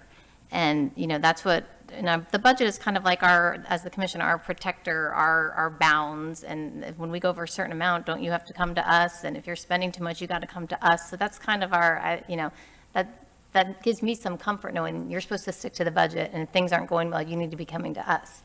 And then the 289, excuse me, is, correct me if I'm wrong, so it's kind of like if everything great happens and we're just getting all these grants and the county's working with us, then in theory, it could go up to 289,000, in theory, but we would have to be approving it, and it might, in theory, be worth it because we're getting all these grants and paying for all the projects we want to do. But none of this would be happening unless all the stars were aligned and we approved it. Is this an accurate representation? Pretty much. Okay. That helps me understand it. And then maybe to the mayor's point before, the grants are so confusing to us, and this is how we fund everything. And I think this is why we have endless conversations about it, because we'll never fully grasp the day-to-day. But you had mentioned time and again an update form or something, an update on grants. And if somehow even you could remind us of past grants that we've gotten and that amount that we paid for the grant writing and the grant management, and obviously include the ones we didn't get. But if we, because we just come up here, if we could see the bigger picture. So, and it could be like a balance sheet. We know that it'll change because you tell us that all the time. But the balance sheet is just a point in time. So at that point in time, how does the grant situation look? And I think that would be helpful for us. But also, I think, like I said, you guys have done a good job. I don't have any knowledge to know that we could find anybody better than the people we have here who are willing to work for us. And I don't want to slow things down. And so barring other conversations, I would make an approval to, wait, I got to see what I'm supposed to do. To approve the contracts for Captech Engineering, Cape Canaveral Scientific for grant writing and grant management services. Is that a motion? Yes, that's my motion. I still Hold on, Okay. hold on. Okay. Is there a second for the motion? I will eventually probably second it, but I would like to Well, keep we'll have a talking. chance to discuss it after you've seconded, if that's what you'd like to do. Do I have to second it right now? Yeah, I made a motion. You made a motion. Is there a second? I'll pass the gavel and I'll second the motion. How's that? I'll take the gavel from you. All right, any discussion? Yes. The main problem I'm still going to have is I want to know what I'm spending. I understand what Kaya said, and it's a good reference, but at least I knew before we had a $5,000 budget and it was done in the 5,000. I just want to know what a grant's going to cost me before I say yes. I don't want to look at these numbers.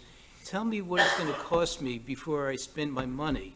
If I'm going to go out and buy something, I want to know what the cost is up front. I don't want any surprises, especially when it's not my money and that I'm responsible for this. That's where I'm coming from, and I don't know if my fellow commissioners understand that or not. In other words, if we're going to get 3 grants, is each grant going to cost me $4,000, $5,000, $6,000? And the reason why I want to know that is because if a grant does not go through, I want to be $40,000 into a grant and find out it's not getting approved, then we're not covered. Then the taxpayers are at $40,000. And that's where I have the issue. Before, I knew we had that $5,000 a month budget, and we're covered in $5,000. And, you know, give me a price on each grant. These are our grants that we need. What's it going to cost me to do this? No surprise. I know Joe's cost, and I always knew Joe's cost from the beginning. That was the same as before, and it was pretty much fair because we got reimbursed. And if it didn't go through, we'd reapply again, and we still have those same numbers. So Joe's not doing it twice, it's done once. Even if we have to apply a third or fourth time, we still have Joe's figures. That cost has not gone up. But every time the grant writer goes through and it gets turned down, that's taxpayer money down the toilet. And that's the way I see it. I mean, there's no way to simplify it. I want to know what I'm spending my money on. I got it. Taxpayer money on. Well, I think that's reasonable, and I think that's, and maybe I want to modify my second to say that, let's modify the contracts just to put the rates in rather than the whole dollar amount. And at the same time, we're expecting that Mr. Daniels is going to control the cost of these. He's going to know exactly what grants are being worked on and how much they're going to cost, and he's going to report that back to the commission. Makes sense to me. Commissioner Mayfield? I don't know the exact Roberts rules. Am I supposed to be someone that modifies it, or does the Oh, I who don't- seconded it? I don't know, so if somebody knew. Can we get? And then, wait, and I'm not saying I was going to do that right that second, but if Susan and whatever would say, explain if that's plausible, or if that would make sense, what the mayor just Modify said. your motion. Well, I want to see what legal says before I make a motion. I thought she made the motion and I seconded it, but I thought that we might want to modify the motion because one of the things that's the sticker shock of the $289,000 in the contract, if we went back and just put the rates in, because that's really what we're talking about, the rates of how much it's going to cost, you know. Okay, regarding the motion, I think you can ask if she'll agree to you can either, I guess, make a substitute motion or ask if she'll modify the motion and if you'll accept it. Okay. Would you modify that motion for me, please? Can I just But I enter in? also have a substantive question. I think that's It's a good- important. It's normal practice to include, and this 289 figure in the contract is a not-to-exceed amount. It's a total, as I think the Commissioner Mayfield pointed out.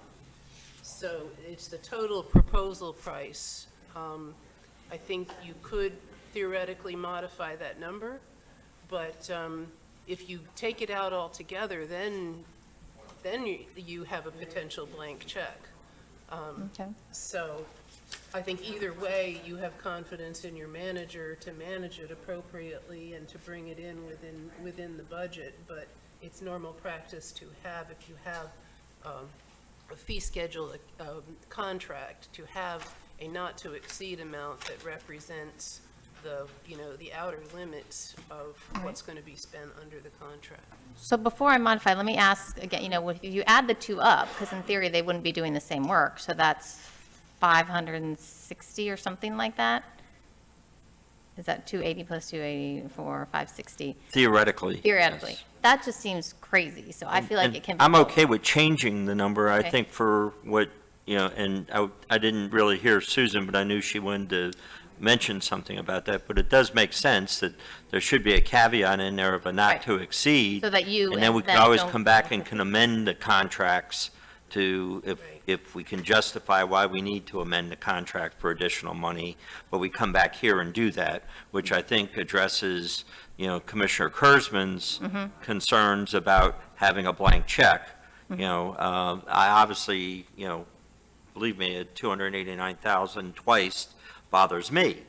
But I think there's, if you wanted to put a different amount in there, put 100,000 in there, whatever you'd like to do, I'm okay with that. That's just more of a legal situation where you need to put something in there. I didn't know if it was a FEMA requirement to get reimbursed or anything, so it's, I don't know specifically that, but I would have a concern about having a really low amount in the contract and then going to FEMA and asking for more than that in reimbursement. So that's something to keep in mind. Okay, that makes sense. So can we restate the motion? Oh, if, I think the motion doesn't need to be modified now.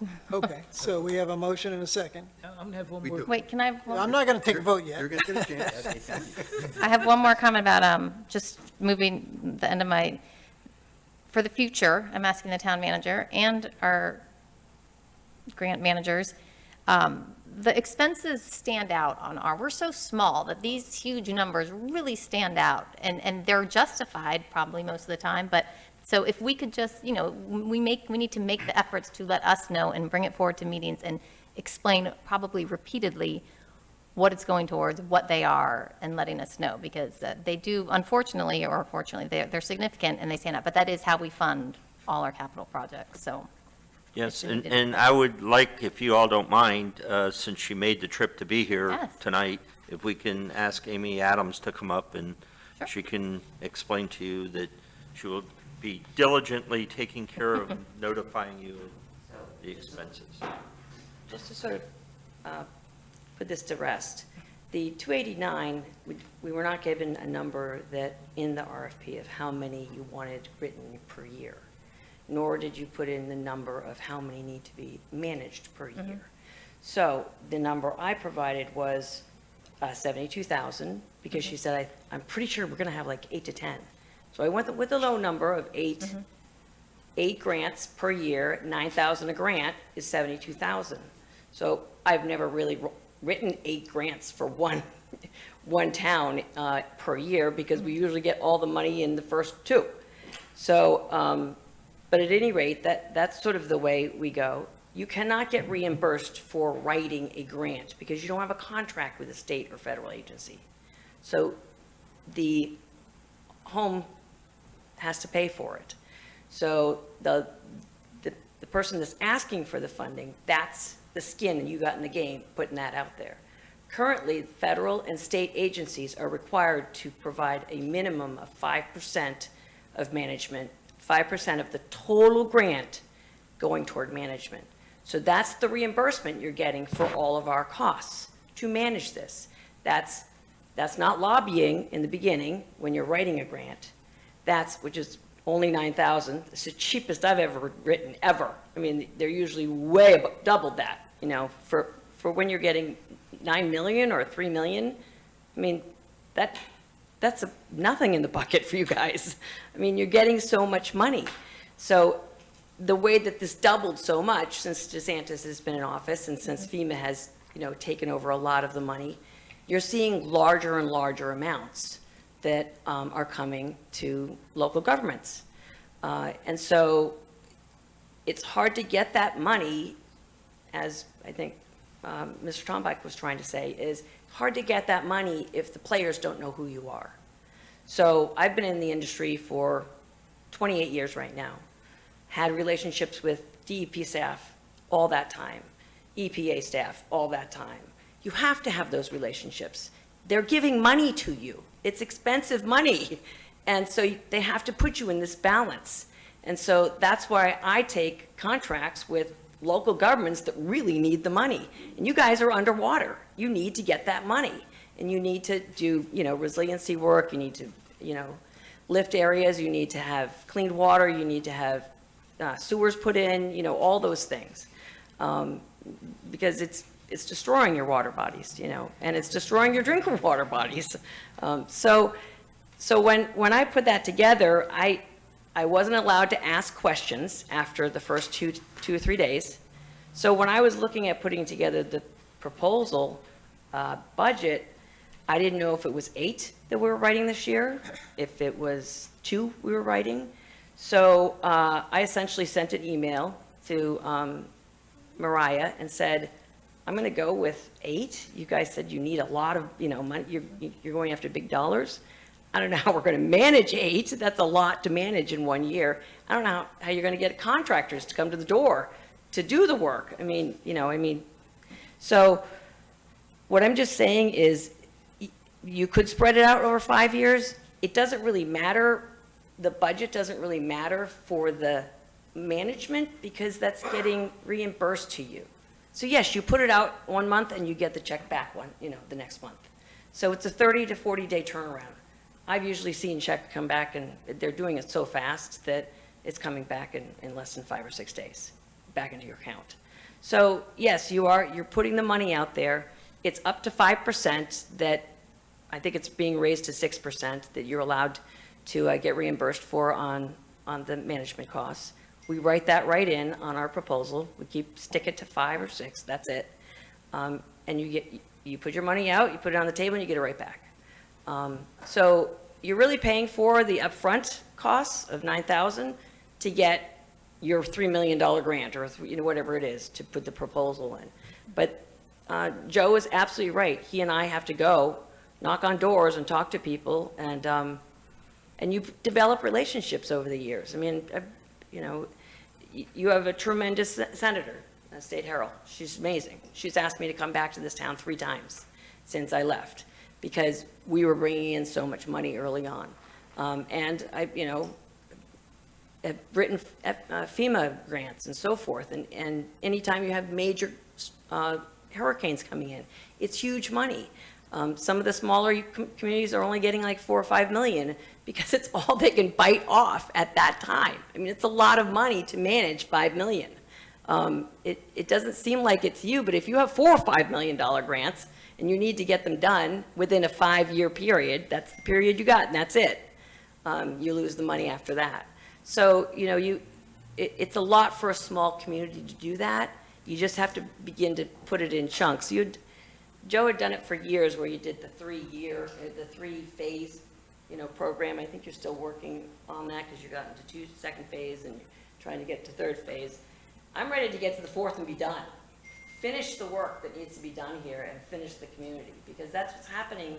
I'm working with the city of Cocoa Beach. We put 85,000 linear feet of pipe in, and it covered their entire town where they didn't have sewer. So, everything's covered, and we did it in a year and a half. So for construction. So that's what you need to get done. You need to get them rolling and get them in here, commit to you all, and get out. And I think your community would be happier too by getting that money and getting out, because you wouldn't have these on your streets all the day, all the time. Anyway, if you have any other questions, I just wanted to reassure you that that management money is being upfront, yes, paid by you, but you're getting reimbursed for it. So it's not going out of your budget. You'll still have that money. All right. You gonna hand that back to me, or do you keep it until we vote? I think I have to let you vote, right? I don't know. But, I hope it clarified it. it did, but I probably think we have some more questions, just Okay. briefly. Since I'll let Commissioner Kurzman go ahead. Yes, what happens if the grant is turned down with a management fee? Do we lose that altogether? So the management fee up front of what we've provided, $9,000, I think it was, that is a fee that the town pays, and that's the risk you have. You will not get reimbursed. Nobody gets reimbursed for writing or and putting out an application. That's never happened because you don't have a contract with an agency to reimburse it yet. Do you see what I'm saying? They can't just say, oh, and by the way, we're going to give you the award and we'll also pay for, you submitting it, because you don't have a relationship yet. You're not bonded yet. So you can't have them pay for the outside work to be competitive. Because that would give you an edge to somebody, you know what I mean? They would say, well, you're biased on them because you're paying for things for them already. So that's why you didn't take our project. You know what I mean? There's no relationship yet there. And what other fees would we lose other than the management fee? Lose it? Yeah, if we were to get declined for a grant, Well, what other fees would we? The only thing, if you spend $9,000 and you don't get the grant, which 95% of all of our proposals that we submit have been awarded. So, I mean, if that happens, you've lost, yes, $9,000. But usually, if I've lost it, I run around the back and start talking to everybody else, and you get it on the next round. Or you get it as overflow money that comes at the end of the year and they have to spend it. So we rarely don't get the grant, is what I'm saying. And is this an exclusive, this contract that we're doing here? Or can we agree- Exclusive? In other words, if we were to bring another grant writer, would we be able to do that, or we can only use you if we do this? Well, we were the ones that competed for. I mean, if you want to go back out to bid and get other grant writers, you can go right ahead. We're good. I mean, we compete with lots of other grant writers frequently, and, yeah, you can go ahead and get another grant writer, or rebid it if you'd like. All right, so, but in other words, if we agree with this, though, and let's say we're not happy with the services, we could move on, or we would still have to stay? Yeah, so it's a 5-year contract that has to be renewed once a year, every year. You have to go back, look at our performance, and then you can say, you know what, we're not going to do it anymore with you. So you've got 12 months to check us out and see if it's going to work for you. Good, Commissioner? And then you can step away. Vinnie? Yeah. Yeah, I just think that when we try and explain this to the residents, we're telling them we're spending $578,000 for grant writers and for grant management. I think that's a big number, and I think that's hard for the residents to swallow. Okay. So, I mean, that's one thing right there. And if we go back every year, does that number change? 289. So let's say this year you're saying 289, and next year you want to renew the contract, and you make it 300,000. I don't think we're spending 289. You're not spending 289. No, I understand. You're but spending. the No, contract- 72, right? Max. Yeah, you're spending 70. If you want me to write 8 grants this year, we can try and do That's it. for the But life you of the guys are going to have a contract. lot on your plate. You're going to have to hire like 3 grant managers, you know, I mean, it's a Well, lot. try and tell that to the residents. Well, I mean, it's our job I to mean, communicate it appropriately. Usually I That's part of the write problem. maybe The 1 or optics are 2 tough. for a local government, because that's, what I mean, they're going to have like 5 or 6 million they got to manage for that year. That's a lot. And those agencies want it done quickly, you know, they want it done and I mean, you have a maximum of 5 years to get it done, but it just bogs you down, so you want to get the big. Is there more, Vinnie, or can I wrap this up somehow? That's all. Go ahead. Okay, so just real quick, because I've had my light on patiently for a while, and I just want to also make sure the optics of this are right. I was pleasantly surprised to hear you say that 8 grants in a year is a lot, and they're 9,000 each, so really, we're talking about a $72,000 budget. I know we also have to pay Joe for his time as well. It's not 289,000 as we, or twice that, which is even more shocking. And so we have to control the optics and the possible proper communication of that. If we recall, just a year ago, we landed an $8.4 million grant, which, you know, is huge for the projects that we're trying to do. Yeah. Big fight. So, but I'm ultimately just kind of spinning that out there to try to level the playing field. But I'm really interested in my question about lobbying from the past. You know, I remember when you were here before. I wasn't too involved at that time, but I never had an issue. I watched from the sidelines as things happened, and I disagreed with some of them, by the way. But I did notice that one of the reasons we brought Chloe in is that she had a lobby capability, and she was doing lobbying already for the county. So she had relationships, and you talked pretty heavily about the relationships a second ago. I'm not a registered lobbyist, though. But that's okay. I'm not sure that Chloe is a registered lobbyist, maybe she Yeah, I is, mean, I a don't lot know. of people are. It's fine. But to me, the term lobbying, I'm using it in layman's term, which means that we have relationships and we understand how the process works. We're going to talk to the right people at the right time to help us move our grant probability through and with a higher level of probability. So I'm just trying to get a sense from you on what that means, what the difference is between what you do and what, if you use the term registered lobbyist, would do. I mean, is that something, and I heard Joe tell us that what we should do is go up there and lobby them. But I know that I don't have the capability of doing that. Even if I wanted to, my lobbying efforts would be Right. laughable So, at I best. mean, you're right, there's money coming out of executive branch and there's money coming out of legislative branch.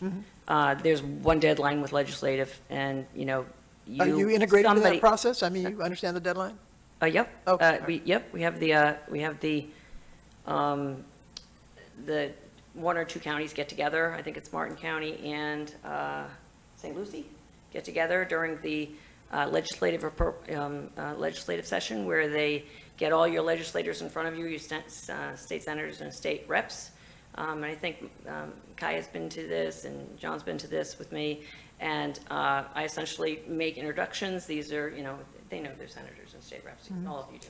So, but they're great, they're happy to see you there, and you go up and give a pitch, you get 3 minutes to do it, you do their handouts, and I submit them in days before, weeks before, and essentially, they hear it, they put it on their agenda, they put it on their list. You guys have a very strong, a good strong next 5 years, because you have so many issues right now that need to be resolved, and a small community like this cannot pay for that, and they know that. So that's why, and you're also in the, you know, you're in certain certified areas that are top priority. You're one of 3 areas. Indian River Lagoon is #1 in the state for getting money right now. And so you're in a very good position. And Harold's like, Amy, you gotta come in and ask for $3 million. And I'm like, she's like, but I want you to get back there. And I'm like, we're trying, you know, I mean, we're trying. All right. So, yes, so it's a process on the legislative side. The other side is really camaraderie from knowing each other over the years at these state agencies and knowing the agencies of who's able to, like EPA works hand in hand, hand in glove with DEP. So I've said, can we talk to headquarters for EPA and see if they have any extra money? And we've done that a number of times to fill the gap, and they've rolled it in for that year so we can finish the project. So, I mean, those are the types of things you want to get done, and Okay. after you get And awarded. I think, you know, Joe mentioned, and he's right, there's been times, I recall before I was on this commission, where I went with you to a meeting with Gail Harold to discuss, and that's the kind of thing that I really think we should be doing, and I was waiting for somebody to encourage me, and say, hey, I've got a meeting set up with so-and-so, why didn't somebody from the commission come? They And can come. right, or, hey, we went to Tallahassee one time. We did, and Okay, that's the so- best thing. They love seeing you in Tallahassee. So They're gonna that's things see we you should for be 9.5 doing, minutes, but they love seeing you, and you move up to the top, you know? and that's what we need to do a better, there's no question, we need to do a better job of that. Yeah. No question about that. Well, all right. Commissioner Mayfield, Oh, yeah, you're the mayor. for one For more a minute. moment. I just wanted to confirm, because I had made the motion, did we decide that 289,200 was you had said something about the reimbursements, and Mayor, you had said, oh, that sounds good. I didn't necessarily understand that, so, but I don't want to mess anything like that up since we. Well, it sounded to me like we should, you know, since we do, I hope that now everybody in the commission understands what that number really means, that it might be a better idea to leave it in based on what Susan said earlier. That was, and so you decided not to request that the motion. Right, so in other Right. words, your original motion is. Okay, I just wanted to confirm I that. can make a suggestion. We could add a phrase to the contracts after an amount not to exceed 289, whatever it is, inclusive of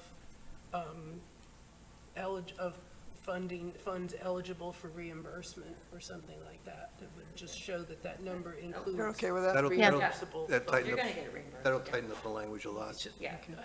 You mind if I ask one? So, and then, Joey, Your light's on. Hang on a this second. might, wait, hold on. Go ahead. No, she's not finished. So this might, I'm going to go back to my accounting turn. So getting reimbursed, the 289,000 is more like, would, in theory, because that would be, as I said, all the stars are aligning and all the grants are coming through and you guys are working 24 hours a day.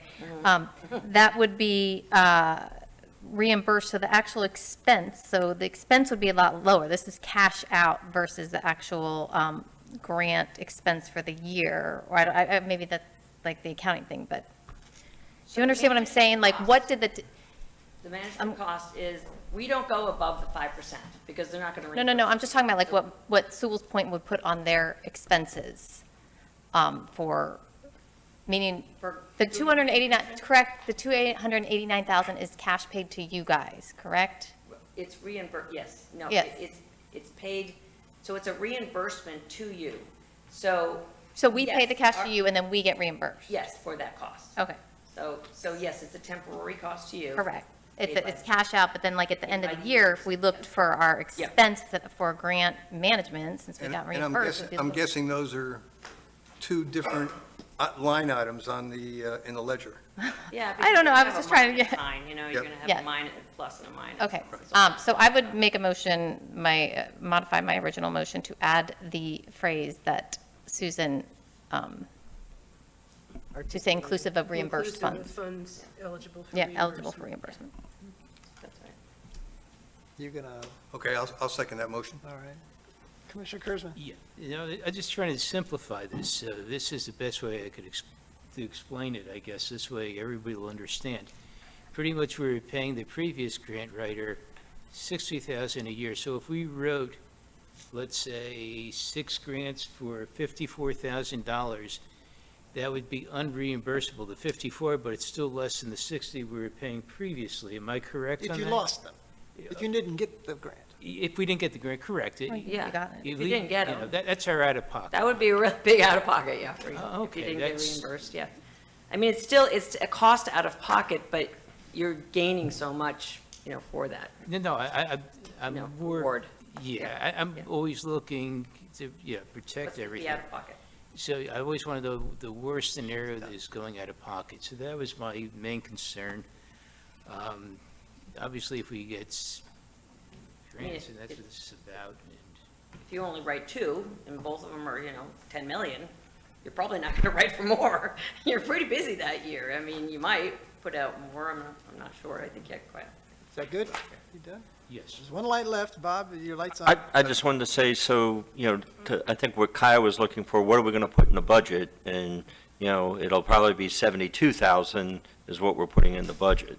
Okay, that's better than 100. Right. And, but you're going to protect us regardless, right? Right, and we'll go through that in the budget process. Okay, all right. I don't see any more lights on. So we have a motion and a second. You ready to call for a? That's you. Ms. April, can you call a roll call vote, please?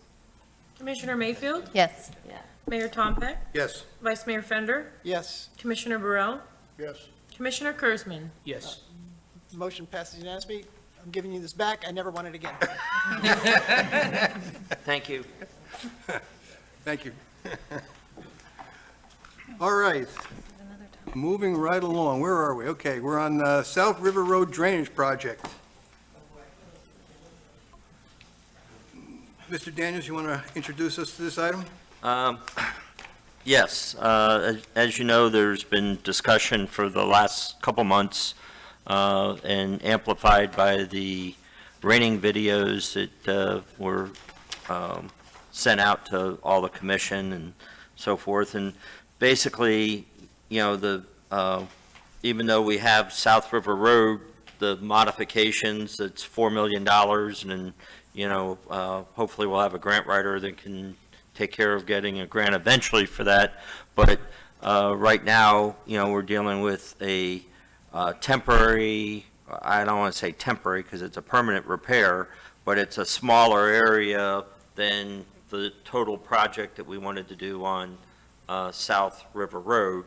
And looking at the problem that we have with the drainage, Joe was able to come up with a design and an estimation on cost, but keeping the cart behind the horse, putting the horse first, I think the commission has to make a decision on, do you want to spend $250,000 on this project? And then if you do, how do you want to fund it? And that's what's basically in here. Obviously, we have a dedicated millage, which is the .4 mils that we have set up every year as part of our tax approval or tax increase that I think it was 3 years ago that you all endured. And so, there is roughly about 900,000, I think roughly, that's in there right now. Mariah could tell you the exact amount, I don't know it, but it's in the 900 range. And you could take the 250 out of that. That would take a resolution we would have to do, and we probably have to do a resolution on most of these, because this commission made the decision that that money is supposed to go towards the South Sewell's Point Road resiliency to use for matches and expenses on that.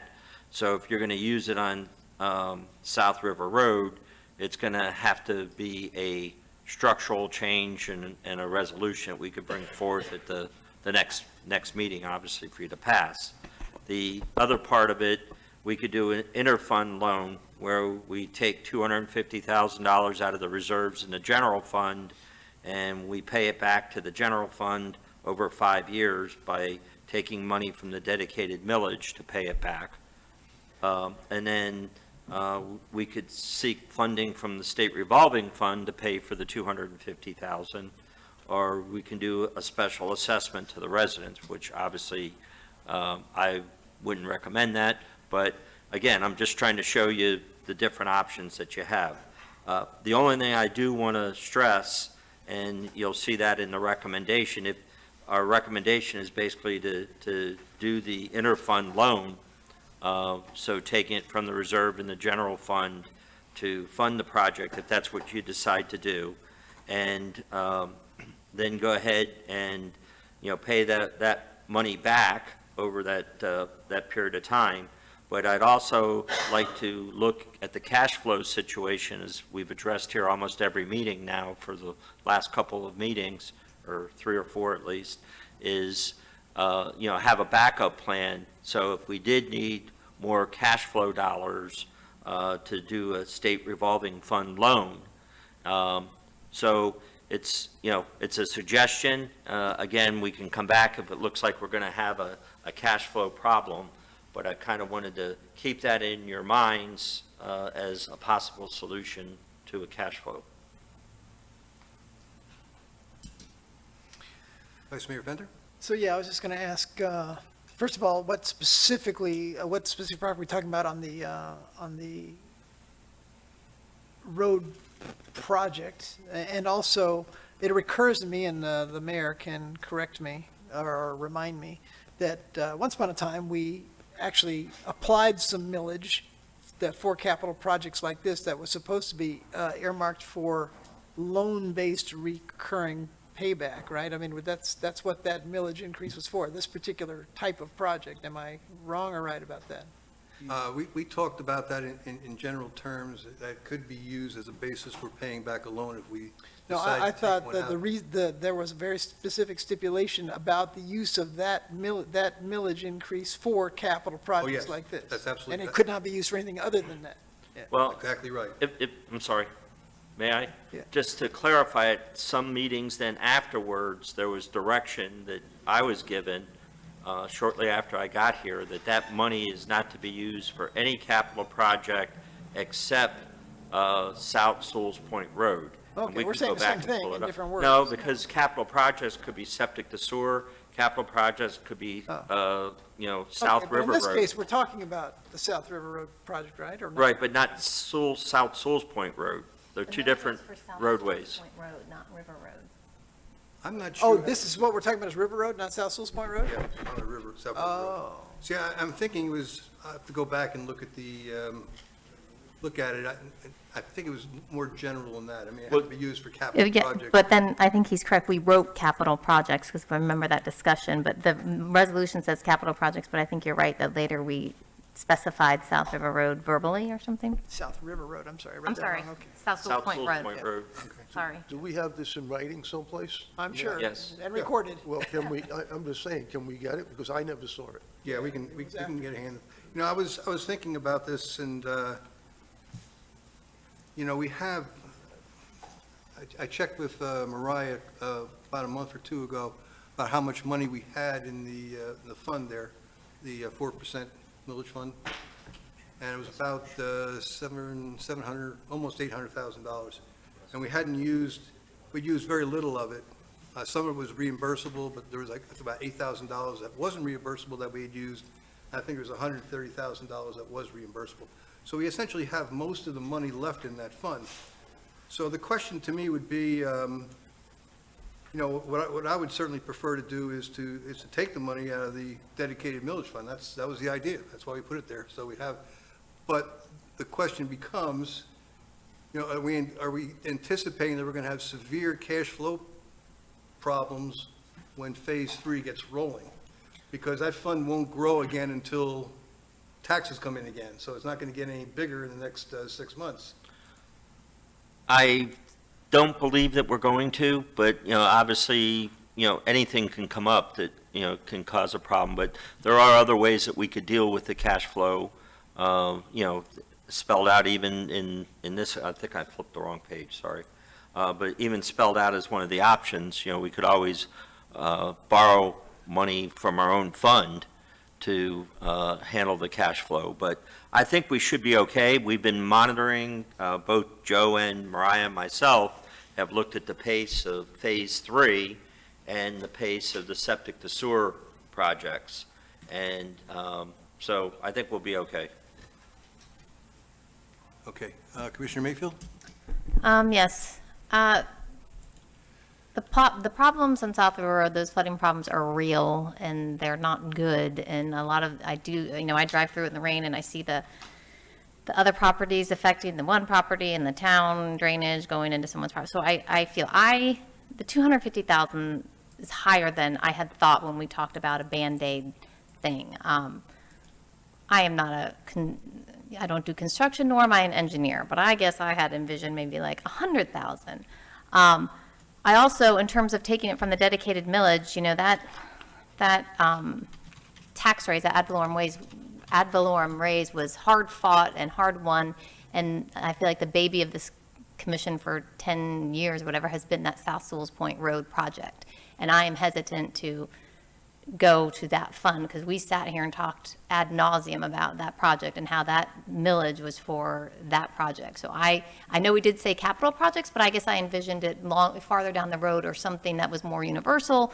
So I do think this is a priority. I don't know if it's possible to come up with an even cheaper version to alleviate it until we can make some real, I mean, we've been sitting here with no construction on South Sewell's Point Road forever. So I just want to make sure our priorities are staying, but still offer some relief to the homeowners. This seems more like we're charging into a new, expensive road project, so.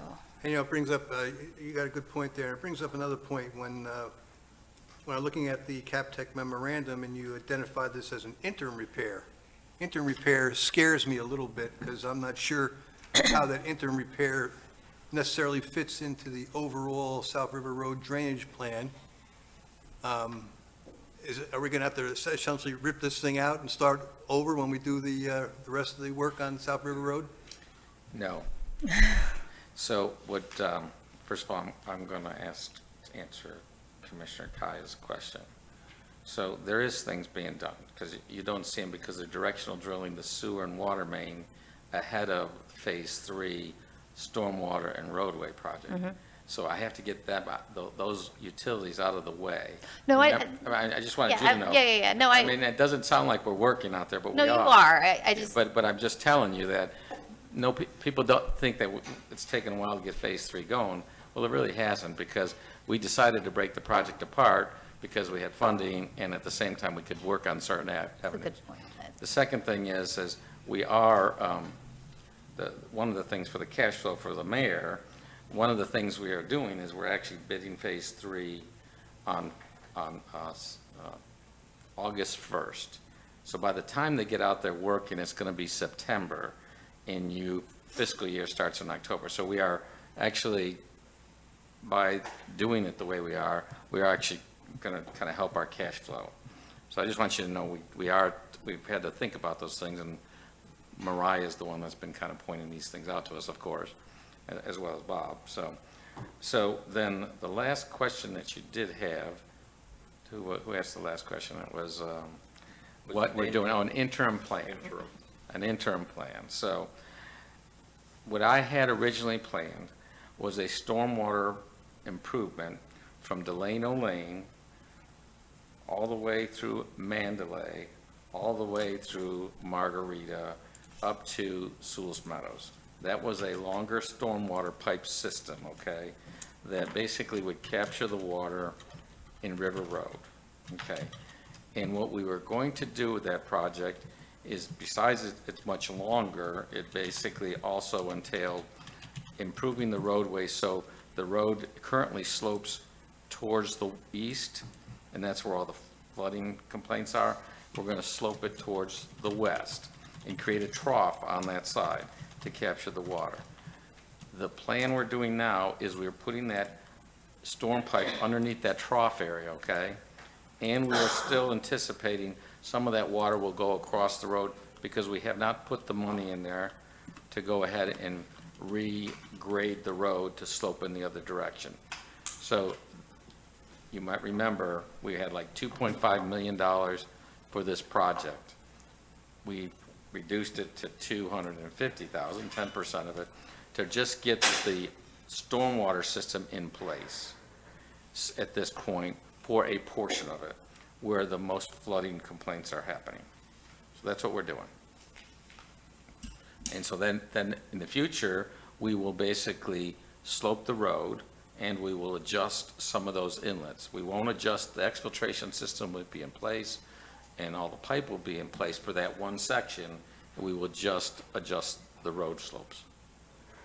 Commissioner Kurzman. Yes, I totally understand the project, because I've become the captain of flooding between Margarita and Mandalay, and every time something happens, I get a phone call. What's happening, the water, what it is, it's rushing down, like the pictures you saw that were passed along here. Those are actually starting out west, making their way down the road, flooding these other homes out. When, this will help. There's another lady that I got called over to the house, that her backyard had over 2 feet of water in it on the last thing. Kevin Madden and his wife Marguerite, their whole front, it looked like the water was coming up to their front door. And if it would have hit their front door, it would have smashed the front door in, because that's how hard water hits. And you can't have people live like this. And this is the only way. It's more than just a Band-Aid. I guess when we started this project originally, there was no home that was on a big hill. I always refer to it as a contemporary home with the concrete driveway, concrete roof, concrete everything, and it's going down a slope. That's crashing down. And then you have the 2 big homes that were built by the intersection up by River Road and Mandalay. They're also just charging the water coming down. So, and then when you go to Delano, that goes right through the back into those homes that also are on Sewell's Point Road. They wound up being the recipient of this water, like once again, the pictures you just saw. This will help alleviate, I'm not going to say it's prevent it, but it's definitely, I think, will make a tremendous difference as it ties in and we figure this out. But there's no simple solution on this, but this would be a tremendous help, I think, to these. We just got to figure out the funding. Right? So- Yes. Commissioner Brill. Oh, no, that was from before. From before. Just out of curiosity, I think you told us you were going to bid this out with Phase 3? It's in the bid. The bid plans are ready, and they're going out to bid. So the earliest this could be done would be October, November, December timeframe? Correct. Okay. I just think it's important that everybody understands that even though we're going to go, I assume we're going to go ahead and approve this, that it's not, the truck's not going to be out there tomorrow. It's still going to be a ways away. And I explained that to the residents, that I've met with the residents, a good portion of them in that area, not the ones down from the road, but the ones right at the road, and told them that they may want to consider some interim improvements on their own property. But yeah, this is going to take, you got 90 days of bidding, and then we got to determine, is that the first thing you want them to do, or do you want them to get going on phase 3, or both, so the fact of the matter is they could actually do both if they've had more than one crew. Vice Mayor Fender. So we're trying to find a way to fund this. We know it's important, the flooding issue is important. So I want to, since we're going to get this probably grant covered in phase 3 is what I just heard, I would be leaning towards option 3, which allows, option 1 or option 3, which allows us to stabilize cash flow until the grant comes in. But I'm also going to ask you at the same time, since we're talking about the flooding, about the flooding issue that Ms. Cynthia brought up in phase 1, right? So we just saw some pretty good pictures, and my question is, how long does it take for that to follow your treatment train and get out of her yard? And is there anything that we need to do in terms of the flooding process that we're trying to find a way to allocate this capital project millage to, for both up on River Road and also down on South Sewell's Point Road? Okay, so we are doing some improvements that are being bid in this project, and they are called the Mandalay Lot 1 improvements in the bid. Okay, so we have. But I will tell you, I'm always going to tell you this, that I never said there would not be water on people's property. No, I understand. No, I just want to make sure you understand, it's how fast I get it off the property after it rains. So when we get 5 inches of rain, I can't guarantee water's not going to be on the properties. But I'm only telling you that because I think this will help, because we're putting some berms, we're planting some berms. We're also looking at working on the property next door, okay, and creating more of a retention area. The other thing, there are some things that we have been looking at for making some adjustments to some control elevations out there, and possibly the pumps out there during certain times of the year. So there are things we are looking to kind of work with. It may be a combination of them to kind of help the problem. Okay, so I hear this is on your radar, so that's Yes, a good thing. it's on the radar. Back on the, Commissioner Mayfield? Yeah. I'm not on board tonight for the 250,000. I'm on board for something smaller, a more Band-Aid approach until this, because the entire South River Road project is a big project, and I said that when this first came up. I think it should go in order of our priorities. I think it's spreading ourselves too thin a little bit. I do know the problem's real, but like I said, there's got to be some ways it can be somewhat improved with less than 250,000. And, at least the money for the grants, we're getting money. This is money. I know you said this might be covered by a grant for phase 4.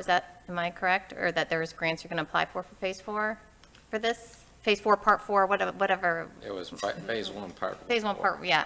That's too far off for me to feel comfortable saying, yeah, let's. So why don't we do this? Why don't we bid it and see what the numbers come in at? You're saying bid it? Yeah, we're bidding it anyways. I'm going to be coming back to you with the bid results.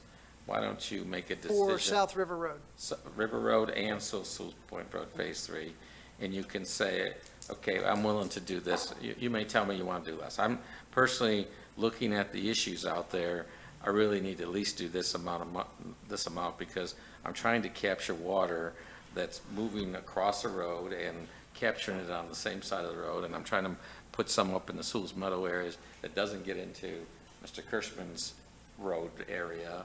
And so there's a lot of things I'm doing that, again, can we do pieces of it? Sure. But the fact of the matter is, I try to do something where you at least see an effect. I mean, that's all. But again, you're not actually, this is not actually spending the money yet. We're just trying to get it in the bid. And what Bob's pointing out is he needs, if we do go for it, he's going to need to know how you're going to get the money for it. Commissioner Brill? How long would it take to do this project? I figured it's going to be probably about 90 days.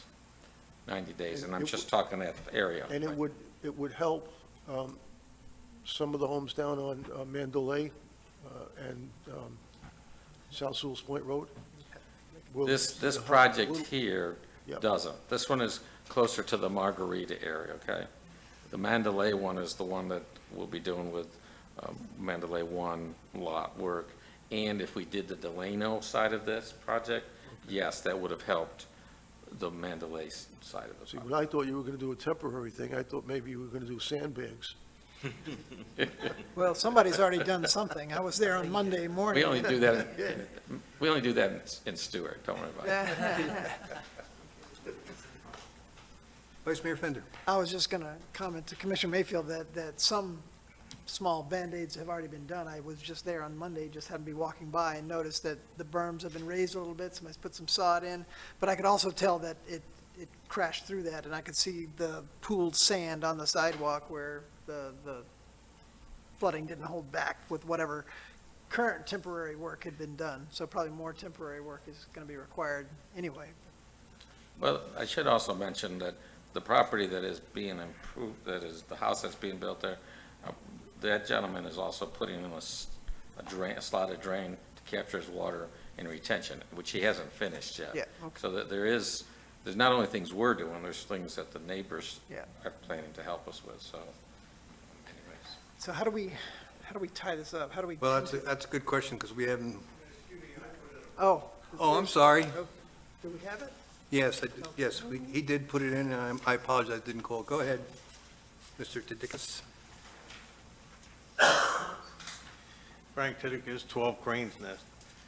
I want to mention, since we're talking about water retention, Mrs. Lucas's property, I think you need to turn around and address that at some point in time, because, I mean, I drove through during the rainstorm, and her backyard was flooded, and I also drove up on River Road, and the two homes that were constructed on the west side of River Road are contributing to this flooding in the yards along the east side. And so my question is, like Commissioner Mayfield, is a simpler fix been addressed? And Joe, you're a good man, but, you know, when you're a hammer, everything's a nail. And my question is, could we put swales in on the west side? And how much of that right-of-way is not being used, so that if you swaled that, then you would capture the water in those swales on the west side? And can you berm the property on the east side of the road? And regarding the funding option, you got $900,000 sitting there in the dedicated millage for construction projects. The last option, the idea of assessing the residents benefiting from the road improvements, is a joke, because you're saying the people that are being harmed today are going to be the people that are going to pay for the fix. It's just unacceptable. And if during the plan review process, the location of the driveways were moved to offset them from the driveways on the east side of the road, part of this problem would have been mitigated. So I think that we need to do a better job at plan review when people are coming in to construct something, so that you don't have water running off going into another individual's driveway. And also in the plan review process, appropriate swales and berms should be incorporated in new construction, and this problem may not have occurred. You know, when we built the home that we're in now 15 years ago, we were told by the building officials in the town that any runoff from our property had to be retained on our property. And that was common sense. What happened? When did we lose that concept? Okay, one other comment, Cindy Lucas? I do want to make a comment. I mean, you're going ahead and doing all this. It's 2 years. When was the last letter? We had the lawyer, we had, actually, Senator Rubio has weighed in for me. Mass has weighed in for me. I'm not blaming Joe. I've known Joe for 20 years, 18 years. His brother was my contractor. This is nothing personal. But I have a problem. Are you blind? You go by my house every day. Are you blind? Look at the pictures. I'm going to be underwater when a hurricane comes, and it's going to be your fault, not mine, and I will sue you because I don't have the money right now for a lawyer, but I'll get it because I'm sick of this. Fix it. He knows how to fix it. It's not a big deal. You know, we had Steve here, who's an engineer, by the way, who has 9 children and walked that property, and you were there. He has some wonderful ideas. What are you doing? You're talking all this stuff all night about spending money, but you didn't fix that problem. Thank you. Working on it. When? When? We can. When? 2 years, Frank. 2 years. When? August is here, September's. Let me ask you a question. I'll tell you what. When my house gets flooded and my dog and I have nowhere to go, can I go to your house? Or your house, or your house? Any of your houses? Absolutely. Yeah, sure. I'm done. Okay, let's get back to, I'm sorry, I have a big fat big temper. Thank you, Gene. You should be. Goodbye. let's, we've discussed this for a while now. Does anybody like to make a motion?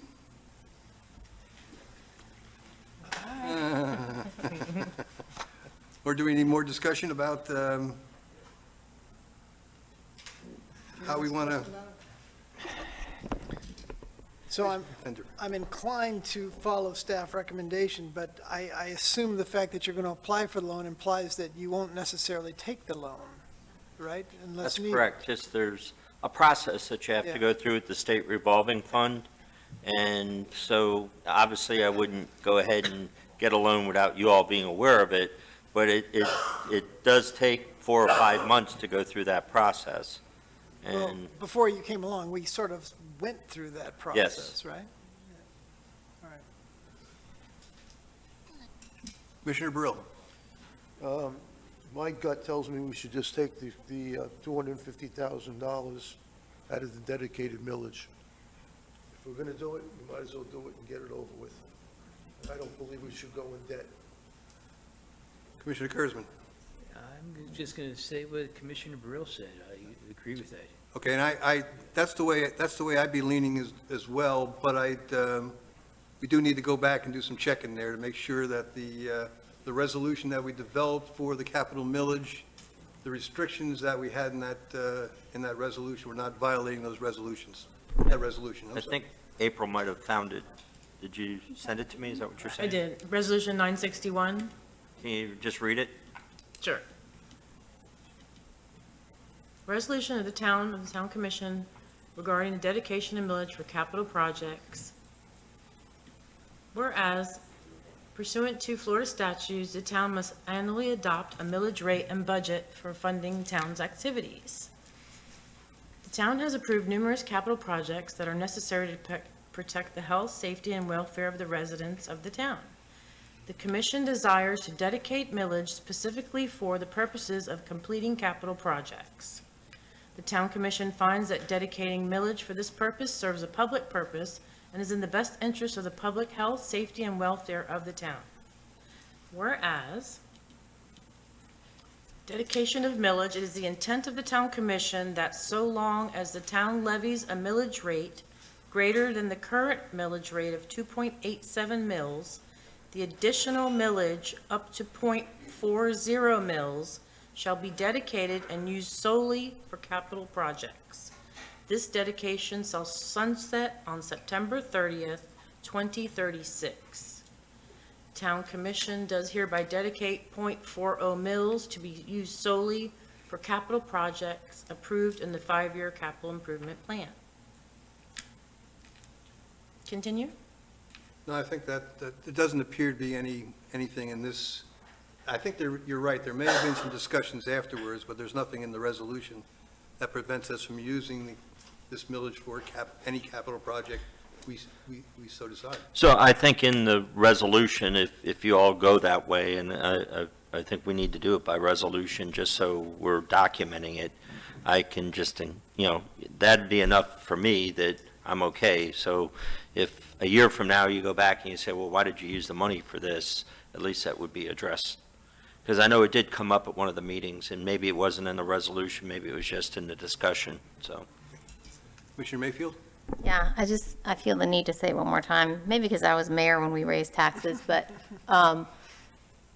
I would not support using that on anything but South Sewell Point Road unless some major catastrophe happens that affects a lot of people or we're farther along with the project. It feels slightly kind of what people were worried that we might do. Oh, well, we want to do this project, so let's tap into that fund. I realize I know why I voted to make the resolution that way, to give commissions the ability to do what they need to get done. So that's fine if you guys want to, if you guys vote for it, that's fine. But I can't support that. Vice Mayor Fender? Do you remember a modification to this, since you were mayor at the time, do you remember the modification to this that applied it to South Sewell Point Road? Because this is generic. It is generic. I remember that whole discussion as people, I think people then, it's only for South Sewell Point Road, and that's where we were going to do it. And then some commissioners like, well, that really ties our hands, and it ties future commission's hands. So yes, this is a time when it's okay. That's why I just said that's not what I would do. It feels like we're not far enough along in the project, and we're constantly talking about how we need money. We're constantly hearing that we're spending this is just, I think a way to kind of, No, I it's just my understand your personal. concern. Go ahead, I- Vice Mayor. I'm wondering, though, from your perspective, if you believe this particular flooding project is tied in any way to the South Sewell Point Road flooding project, and also Ms. Lucas's issue as well, because we will be capturing water, and as part of the entire, like you want to use Joe's treatment train Right. process, to reroute it down into the South Sewell Point Road project and mitigate, and let the water flow the way it flows, both out of Cynthia's property and also out of these people's property that's getting flooded above. To me, it's kind of all interrelated, because this is the flooding problem, and we have a flooding problem that gives it's manifesting itself in two different geographical locations. So I'm not sure, No. that this They're kind isn't of, being used for they're that. kind, I guess you could draw a little parallel. No, I mean, They're kind of related. It's Well, a they're side, tied it's together. a side, and I get it. I know why understand. everybody wants to fix it, and I understand that. I felt like when we were doing all the stuff before, and then we added on the South River Road, which is a real problem, but we're small, we are, and we are doing work on South. This is not South River Road. Anyway. This is a tiny little problem along South River Road that's connected to the South Sewell Point Road project, and also, he said, is going to receive funding in the Phase 3 process, if I understood you right, Joe. You're seeking grant funding that covers this 250. I'm just not ready for it yet. No, It's too soon. arguing with I'm you. not just ready trying to, yes, rationalize I'm it. just not Am I wrong there. or right about that, Joe? No, I didn't say Okay. that. Okay, you know, well, I'm- I'll clarify. I want you to correct me. We will try to find money. I will say that. All right, well, I misunderstood you then. I thought you said you were covering this somehow. No, it's just being bid as part of one of the bid options that they have while they Okay. bid the My Phase apologies. 3. And the part that I struggle with a little bit is, we set up, we put together the capital improvement plan, we had the projects, this one wasn't Top priority. top priority. And I do recognize the problem they have up there. It's miserable. But remember, every time it rains, everybody in Phase 3 in South Sewell Point Road is underwater, just the same. Yeah. It may not be rushing quite as fast, but it's a quagmire down there, and including leaking septic systems. You can smell it. So, I mean, that's still, that part has to be our first priority, period. Commissioner Kurzman. Yes, the difference, I think, is, and I know you can't pick one over the other. It's very difficult, but the only way you could really appreciate it is to go up on River Road, and when you see that water come down, We've seen it. it's We've angry. seen it. I mean, I want to see, this goes all the ways down to Sewell's Point Road. It affects many homes. It's not just 1, 2, 3, 4, 5, 6. You're probably looking about probably a good 17, 18 homes this is affected. It's not just a couple of people. And it does go all the ways down to Cindy's property. It goes all the ways down to where the corner of Margarita, where, the garage gets flooded out on a regular basis, and then, that should never been built. but, you know, it just, in the backyards of everybody on those 2 blocks, you go we have all the way from Mandalay to Delano, all those yards are flooded, and Margarita, it just, there's no, it's a tough thing, but you don't want to see anybody live like that, and I'm having a problem. Commissioner Brill? I agree to Phase 3 is important, but I also believe that the health and welfare of our residents is more important at this point in time. Phase 3 can't be done right now, where this can be done right now. So This can't be let's done- help our residents. Yeah, let's help our residents the best that we can. So I'd like to make a motion that we use the $250,000 from the dedicated millage rate to put towards this project. I'll second. Any further discussion? Please call the roll. Vice Mayor Fender, Yes. Commissioner Burrell, Yes. Commissioner Kurzman, Yes. Commissioner Mayfield, No. Mayor Tompeck. Yes. You know, it's tough when you have this many difficult road projects with not quite as much money as you wish. And, you know, we really kind of got caught in the,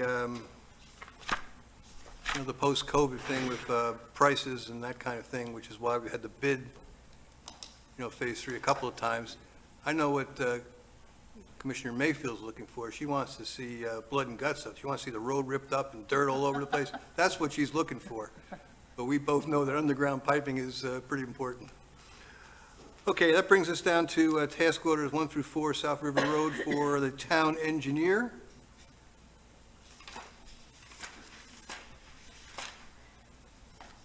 If I may, this kind of dovetails into, now that you've approved the 250,000, it's the design work for Joe to conduct.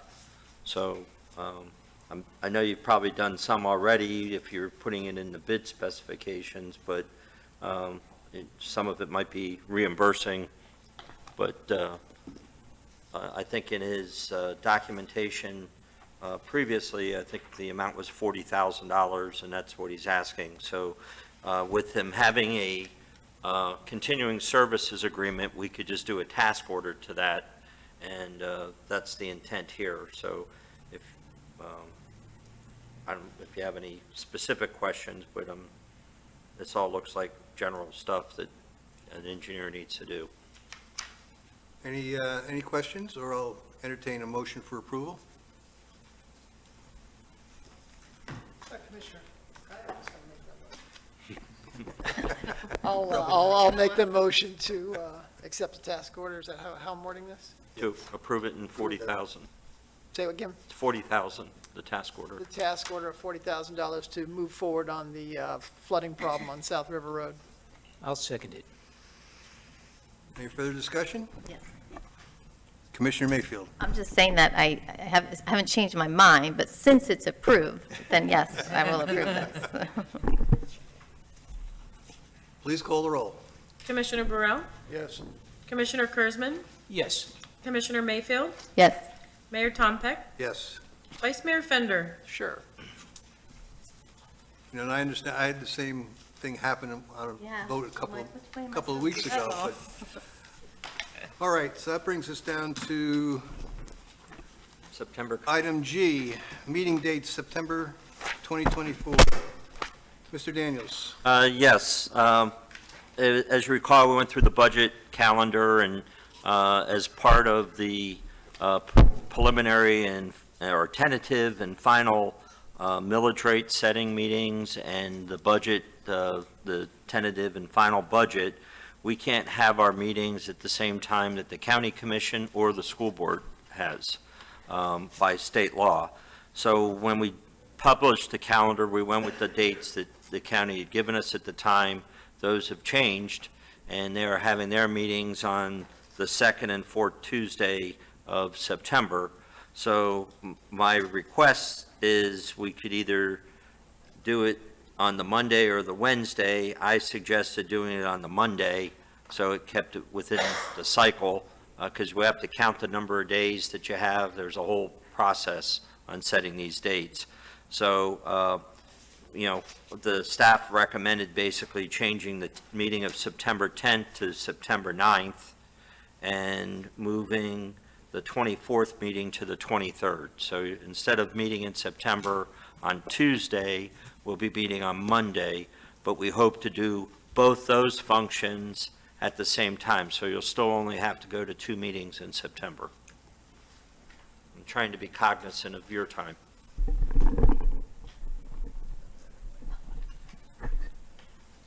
Commissioner Mayfield. Yeah, I was just going to make a motion to approve the September meeting, moving the September 10th meeting to September 9th and the September 24th to September 23rd. Second. Any additional questions or discussion? Please call the roll. Commissioner Kurzman? Yes. Commissioner Mayfield? Yes. Mayor Tom Peck? Yes. Vice Mayor Fender? Sure. Commissioner Burrell? Yes. Okay, that brings us down to commission and staff closing comments. You know, Dave, I was thinking we wouldn't have so many drainage problems if you wouldn't donate your property to be an STA or something like that, you know?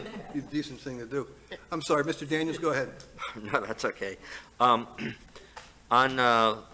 Just a reminder that July 4th is Thursday in July, the first week, and that is a holiday, but your town staff will be working for our old town celebration. We start out at 8:45 in the morning with the bike parade, and we have water slides, snacks, and regular old-fashioned games, tug of war. I think most of you have been before. We invite you to come out. Our employees kind of do the July 4th thing every time, and then, we try to compensate them by giving them time off at different hours. But I thought maybe this year, since, they are giving up most of their 4th of July day to be there to help our residents, maybe of closing, if you all agree, closing Town Hall on the 5th. So basically, it'd be limited in what we're doing on the 4th because we'll all be working the event. So in actuality, I just want to make sure that you realize they'll be closed the 4th for the holiday and then the 5th for our employees. And I just think it's kind of a pat on the back for the job that they do. And if you all are in agreement, or if there's anything that you don't agree to, then I'm going to proceed that way. And I think that's all I have. Okay, are there any comments from the commission? Yeah, this is not really a comment, but I'm just not sure if this is the right time. But I voted on Resolution 971. I voted yes. I would like to change my vote to no, for the record. Which one is that? That was the resolution that, for the CIP. Was that tonight or some other night? No, it was on 5/28. Can we do that? Yes. No, I'm asking the lawyer if we can do that. We can, because it's within Robert's rules. If it's the first meeting after, I can do it. Well, You have to revote? So what was the vote before you changed your vote? Was it It was 5-0? 5-0, right. you It's have not to- going to Still change it. passes. Yeah, it's not going to change anything, So you what, have to have a motion to reconsider the previous vote, I guess, for me, yeah. and then if the vote is to reconsider, then vote again. what So was the first topic? motion would be to reconsider it. What was the topic of the CIP? There was I just don't understand what the vote was. It was to approve the CIP. big- All our projects listed. Like every 5 years, For the 85 million thing? Yeah. The plan, okay. right, the whole plan. And I don't know, when I researched Robert's rules on a lot of different issues, I always thought it had to be within that meeting that you could change your vote. But once it was official, that you couldn't. But again, my learned commissioner, Are you comfortable explaining why you want to change your vote? Yeah, it has the North Sewell's Point project on it. I don't agree with that. I'm sorry, The North Sewell's Point project is in it, and I don't agree with that. There's a project in the plan that you disagree the with. roadway project. on The- North Sewell's Point Road. want it taken out of the plan? No, I'm just saying, I'm voting no. It'll still be approved unless. No, I'm just curious. You asked me, I told you. But, and so you're saying you don't want the project? Right. You want the project removed? Is that a written resolution? No, I just said voting no, that I No, don't I mean, agree with the it. project in North Woods Point. You want to remove it, remove it. All I'm saying is I No, want I'm to not, Bring it back. I'm just trying to I understand. know, I think you've got a valid question here, okay? The project is there, I mean, whether we do it or not depends whether we have funding or not. So I'm not exactly sure what you're voting no to. I'm voting against the CIP that I voted yes for, because I'm against having this North Sewell's Point Road in the CIP. Okay. Because somebody else should pay for it, not us, is that the reason? No, just, I don't, It doesn't need to be done. right. In my eyes, it doesn't, I think that Martin County should pay for it. Okay, well, that's what, Yeah, all right. It shouldn't be our project, it should be Right, Martin County. it should be Martin County. All right, that's all, I'm just trying to understand. Yeah. Makes sense. Okay, I'm not sure if we can do the reconsideration and the revote without having the actual resolution in front of us. We don't have it, do we? It was a written resolution. I believe it was, yeah. Can you pull up the resolution? Resolution Computer. You want to email it to me and I'll pull it up on the screen? already did. 971. Oh, well, I'll tell you, you're amazing. What can I do? I try. Give me a minute every. Not trying to complicate things, I just want it removed. Should be the first You ha- email you while got. Do you have to vote on reconsidering it and then vote on the resolution? So it's Yes, two you need a votes? motion to reconsider, vote yea or nay reconsider, which just means vote again. And then if the motion to reconsider is made and passes, then you vote on that. Before you do all this, can I just ask a quick question? I understand that, let's say this all plays out and you do get to rescind your vote, it will still be a passed vote. Right. Would it be okay with you, by the sheer fact that you have articulated the concern, and this is just a plan for the future, that when we address future plans, we understand your concern, and you'll probably raise it again, and probably we would not. Well, there's 3 or 4 issues. I'm just giving you the North Sewell's Point issue, Oh, okay? okay, there's more. I'm concerned about the South Sewell's Point septic to sewer when it comes to gravity, okay? For a force assessment, that is a possibility. Okay. I'm against that. All right, Okay, so. that's good. The stormwater, water retention, the fee, I'm against that. Okay, I'm against some of the points of South Sewell's Point. And it's just about that. Okay, no, I understand. So again, my point is, and you can choose to ignore it, I'm just asking you, that this is a plan. It's not in motion, it's things that we're considering. And when these come up, each of them individually, since there are more than one now, would you agree that we would hear your concerns at that time, should that plan ever become fruition, and also consider not doing the plan at that time? Just because it's in the 5-year CIP, then you're welcome to vote no again. I get it's a dream sheet. I Yeah, get it. yeah, that's what I'm saying. I know what it is. Okay, Okay, I just want to rescind my vote. It's a simple thing. all right, okay. It's not a complicated thing. All right, well, I assume you can do what the attorney says and make a motion to reconsider the I'll vote? make a motion that we reconsider the vote on Resolution 971. It's like it's 960. is there a second? Is it 961? I have 971. 971. I'll second. Okay, Well, as far as I know.